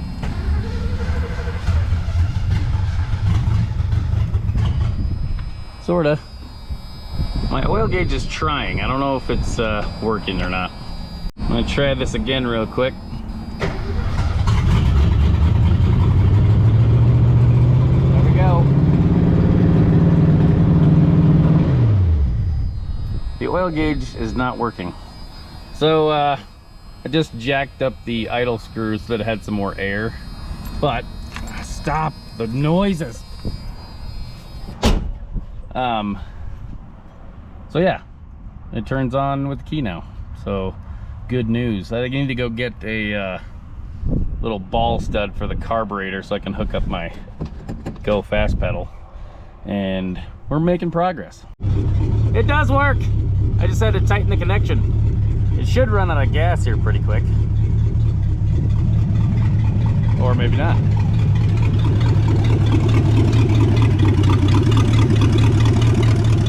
It's making its own gas now. It's amazing. All right. They actually had a little baby 10-inch air cleaner for me at O'Reilly's. And then I got the stud kit. So I got my throttle cable hooked up, return spring down there, And then I got a bullet connector for the water temp sensor. Don't know if that works, but at least it's hooked back up now. So we're making progress.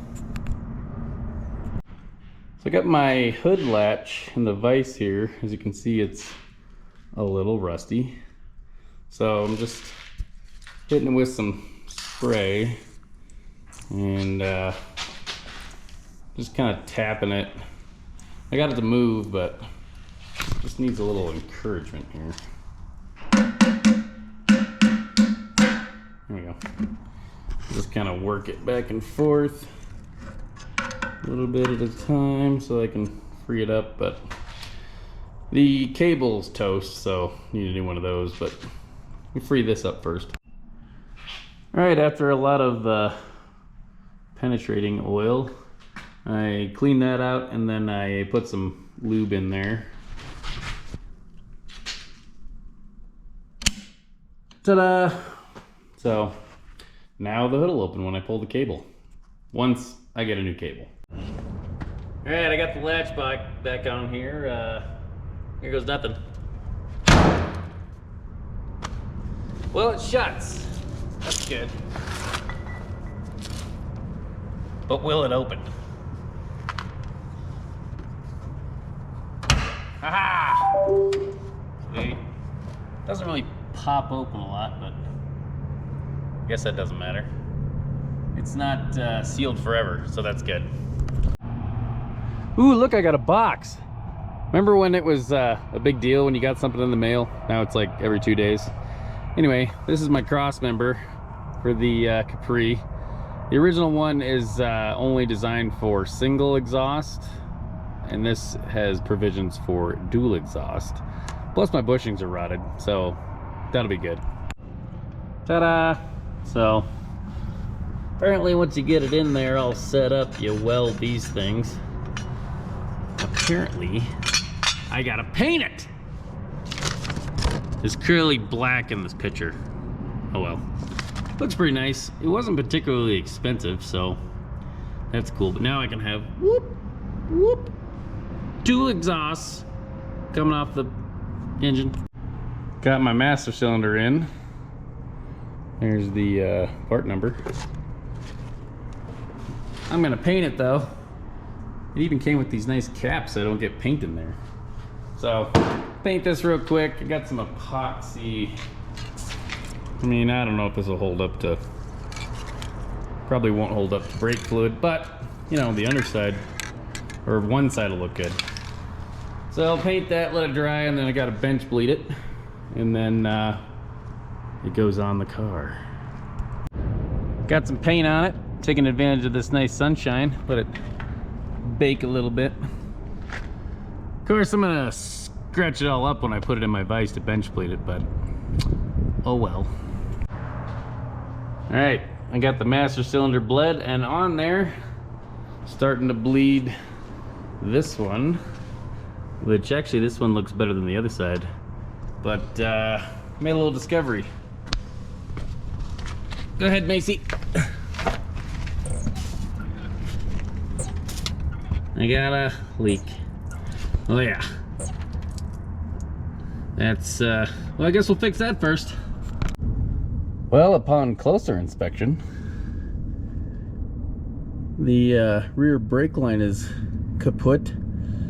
But I mean, who needs rear brakes? We'll just cap that off so we can do burnouts easier. Well, wouldn't you know it, that fitting doesn't want to come apart without me ripping this bracket off. So it's almost as if the undercoat actually did the opposite. It's like it kept the moisture in there. Nah, probably something else. Well, I'm back at it once again, but I decided to hit the reset button on the shop here. I got a mess, and whenever it takes me longer to find a tool because of my sporadicness. Anyway, time to put everything back away again. In the meantime, I got this valve spring tool, so I can put a new valve spring on this truck. So I can get this out of the way and reorganize, and then put the Falcon there, and then I can pull the Mercury Capri all the way in the shop. And yeah, it'll be a jiffy for you. So here's what I'm dealing with on this valve spring. It's broke in a couple of places, so it's amazing that it ran. Not well, but we'll get that out of there. All right, I got my air hooked up to the spark plug hole. I just used a compression tester. I just took the Schrader valve out of the end of it so I could hook up my air hose. Here is the old spring, as you can see. Slightly problematic. So here's the new one. Ta-da! So the compression tool certainly made it easier, although because it was broken, it didn't really want to grab onto it, but we got it out of there, so back in with a new. All right, that was so much easier with the right tool. I'm gonna take the air off here and see if it stays up. Look at that. Well, that was a lot easier than using the old rope trick where you shove it in there and then turn it, it's top dead center, push the valve up. So it helps when you have good compression.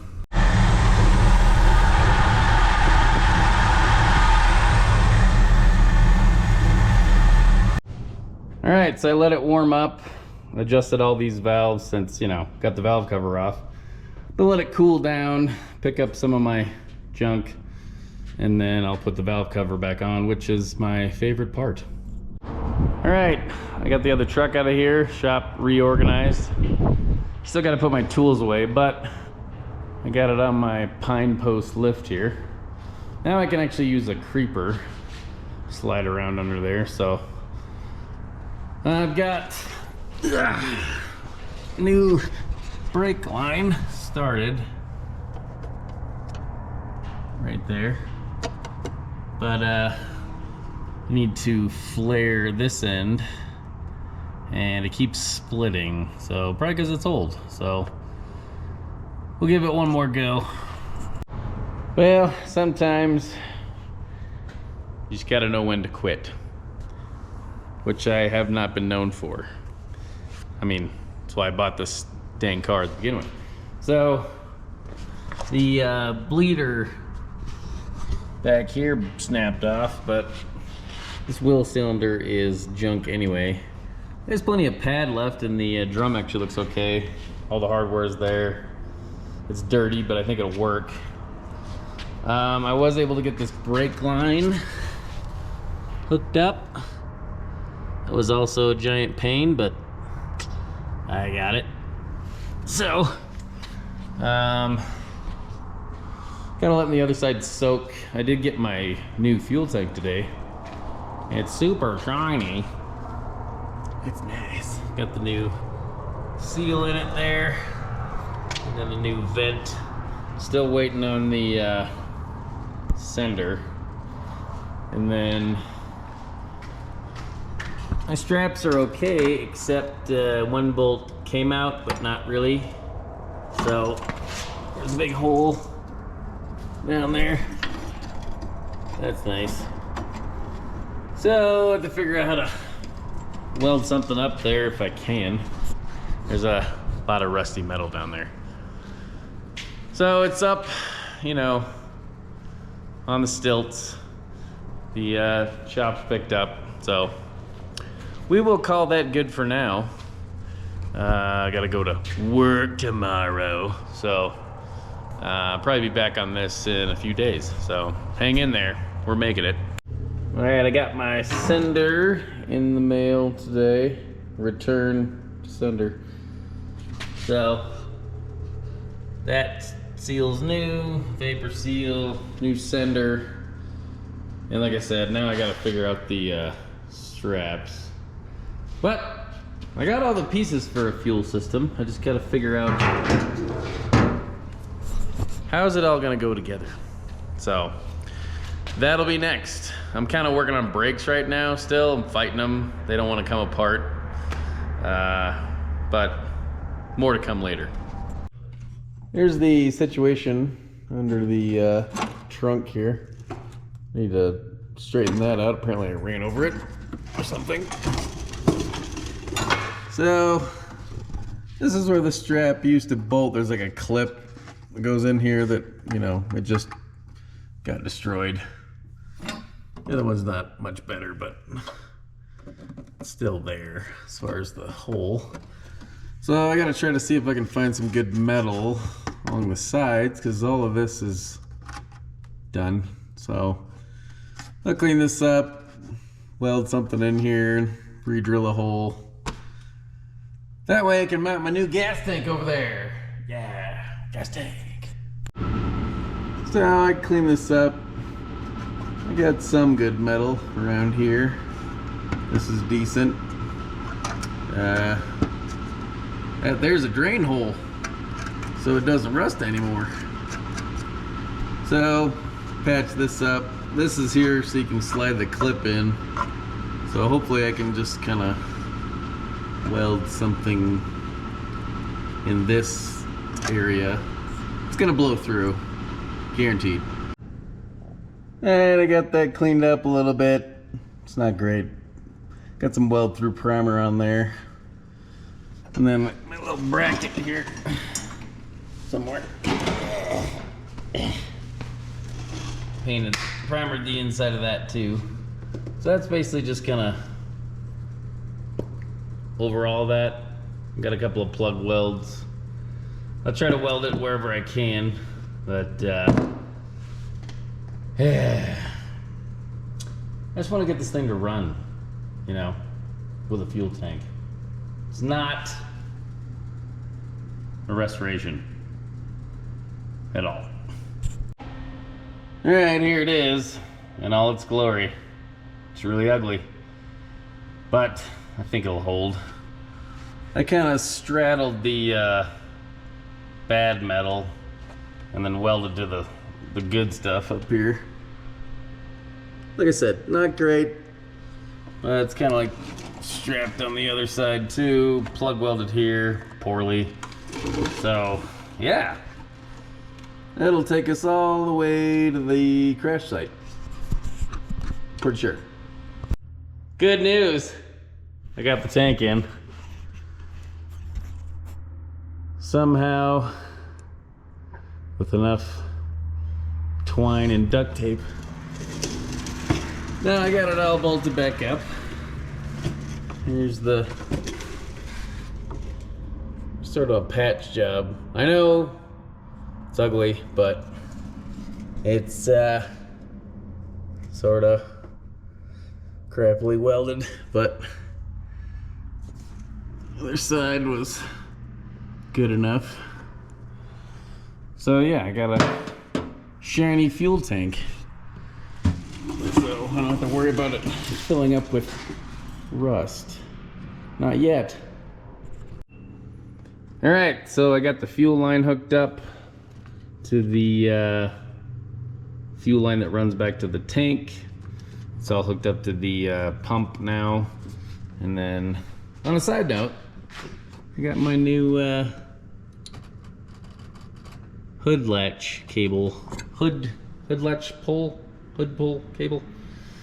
I can open the hood from the inside of the car now, so I gotta get some zip ties or something to secure that, but good old Amazon strikes again.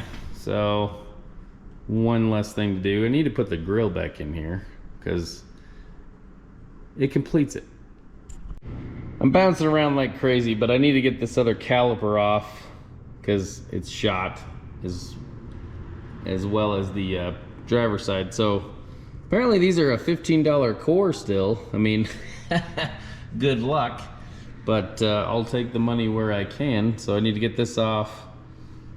Maybe break loose the brake line. I'm just worried about this. Being able to get this off without twisting this steel line off, but only one way to find out. All right, back on the brakes. The front brakes are in. Don't worry about that. They're fine. The brake lines are fighting me real good, but a little bit of heat and some patience, which I have very little of. But over here on this one, trying to, there we go, just breaking stuff. I don't think this. Yeah, I snapped the bleeder off, but upon further inspection, don't think those were gonna work. Yeah, they are rusted solid. So, got new ones right here. So we'll throw those on and go from there.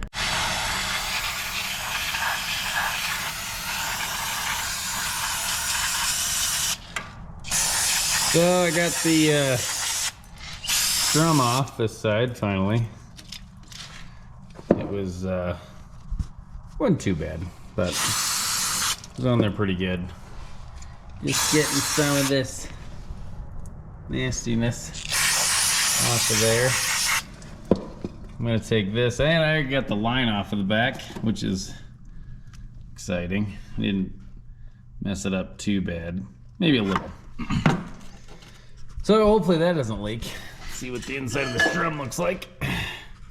Oh yeah, brand new. Yeah, it's got some issues. Anyway, I'll get this wheel cylinder changed out, and then I've got one more fitting on the front that's not spinning freely from the brake line, but we'll get it, and hopefully tomorrow I'll have my proportioning valve in the mail so I can button it all back up and bleed it. Well, you've seen it once, you've seen it 100 times, but for those of you that haven't seen this, I don't know, I call it a drum brake tool, but this fancy end goes right there. Spin that off, and then you can pull the spring off. I don't know how long I went in life without knowing about these, and I mean, you can get them off, but it's a lot more awkward than that. All right, I got updates and more of a mess on the ground and everywhere, but got the brakes back together. Ended up putting a new proportion valve in there. Got that off of Amazon. I had to use the fitting on the back from the old one, and then I had to get an adapter on this bottom line on the front, which I believe is my rear brake connection. So wheels are back on. I heard it, you know, already up in the air, and so I really want to test drive it, but I figured while I had it up on jacks, I'd replace this. Got it shimmed up right now with my floor jack, but as you can see, it's no more bushing. So we'll get this out of here. My new one's got the extra hump for the dual exhaust. So we'll get that out. I gotta kind of mock it in there and then weld like in here on the new one. So bear with me. Figure I'll show you. Here's the new one. So it sits up in the car like that. And it's got this tack weld so the sleeve doesn't fall out. But kind of slide it back and forth, adjust it where you want it, and then weld there, and then your bolts go through there. So anyway, I'll have to pull it back off to paint it, so that might be fun. Well, amazingly, all the hardware is coming off of this thing pretty good. So pull this last bolt out here, and then I got the two. I'm gonna do this one-handed. Ooh, I can't.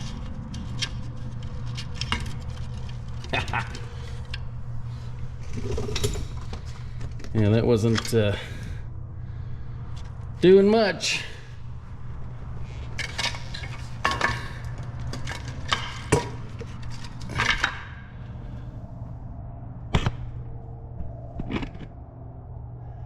That's nice. Well, you know, if anything, new brakes, new transmission mount. I gave this car at least an extra, I don't know, 5 months. Well, that went in actually pretty easy. I got this from CJ's Pony Parts. So now I'm gonna measure kind of this distance, make sure that they're the same. I mean, I got it kind of right in the middle of the, maybe a little bit towards the front, but should be good to go. Getting it out of there after welding it might be painful, but we'll see. All right, hopefully it won't be in the way too much when I'm doing this. I mean, not that I really want to show off my poor welding skills, but you know, it's all for the tubes, the used tubes. That's for you. All right.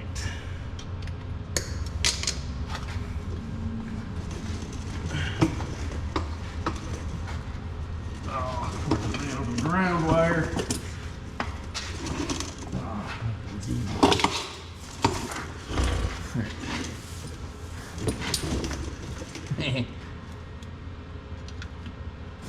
All right.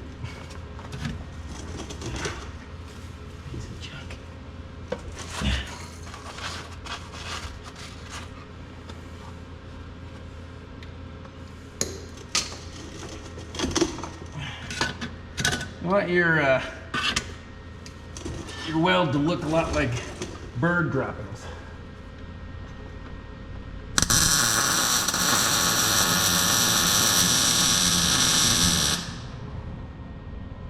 Okay, not bad, not bad. Just kind of packing it. I don't want to get too hot. I want to melt my bushings in there, so.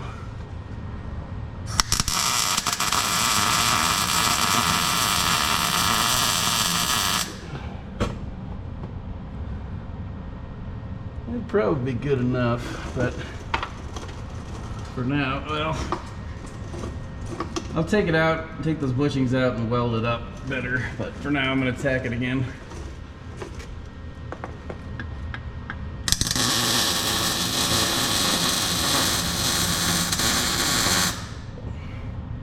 Okay, not bad, not bad. No mas. Knock the camera over.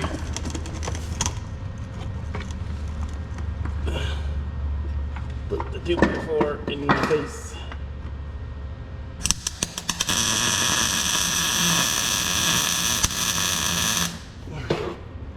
Yeah, that'll hold it long enough to paint it. Cool, well, not too shabby. I'm sure I don't have to paint it, right? Just let nature run its course. All right, I got both of these sides welded up.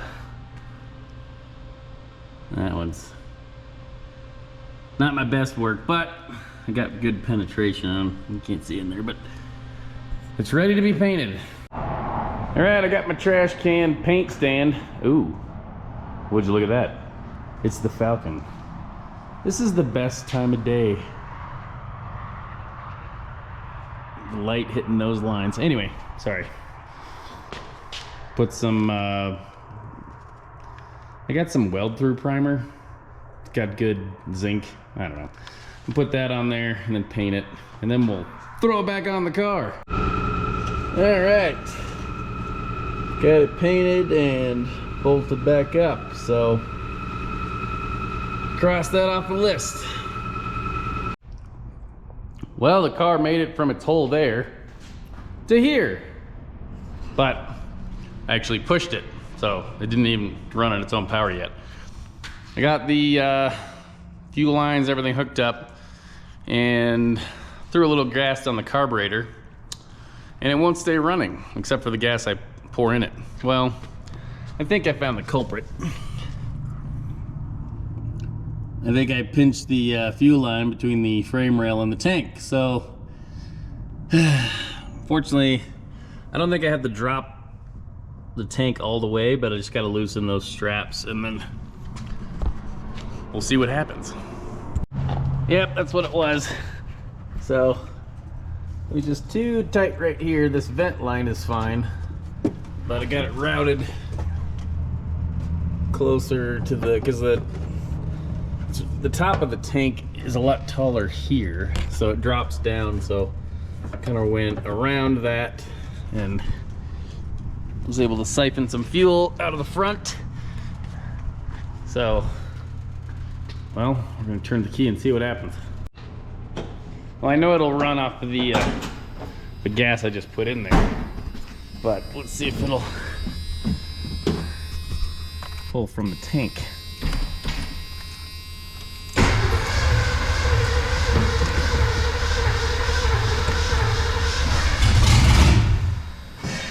Come on.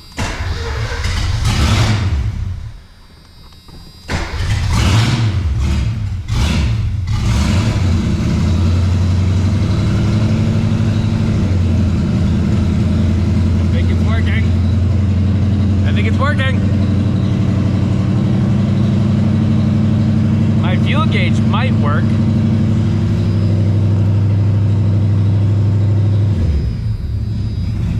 Oh, it's idling. There we go. Now we're talking. Hold that fuel, baby. Alright. Put it back together. See if we can drive it. Here we go.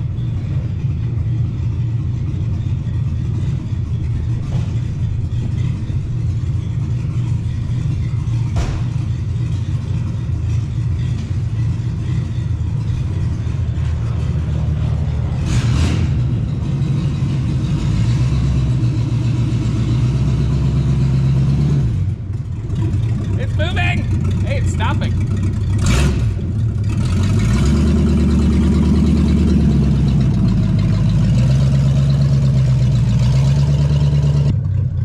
Well, so far reverse works. The windshield wipers started working all of a sudden. They're off now. Where we're going, we don't need windshields. Actually, the clutch feels pretty good. Try not to stall it.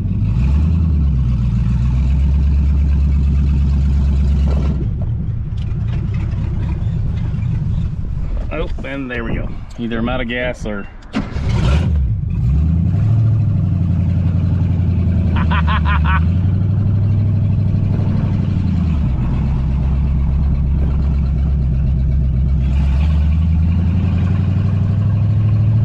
It's alive!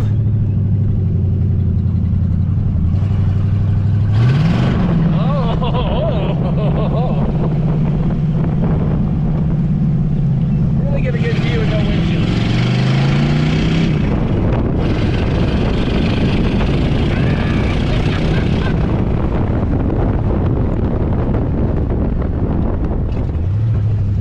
I don't want to take it too far. I'm running out of gas.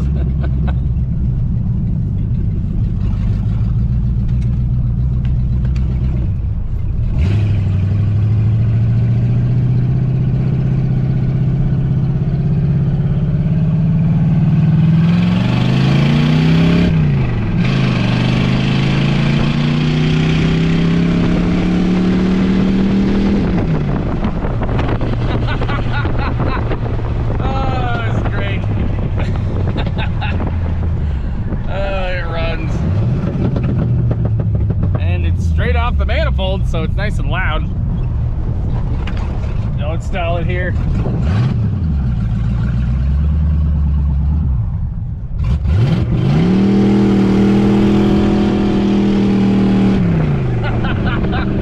Yep.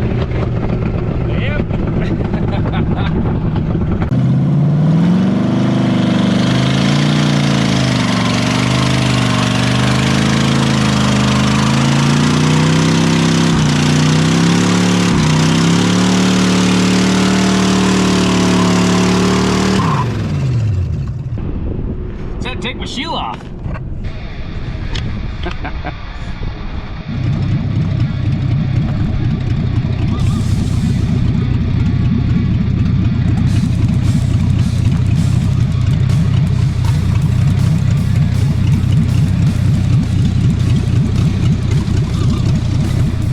Well, that's basically gonna wrap it up for now on the old Capri.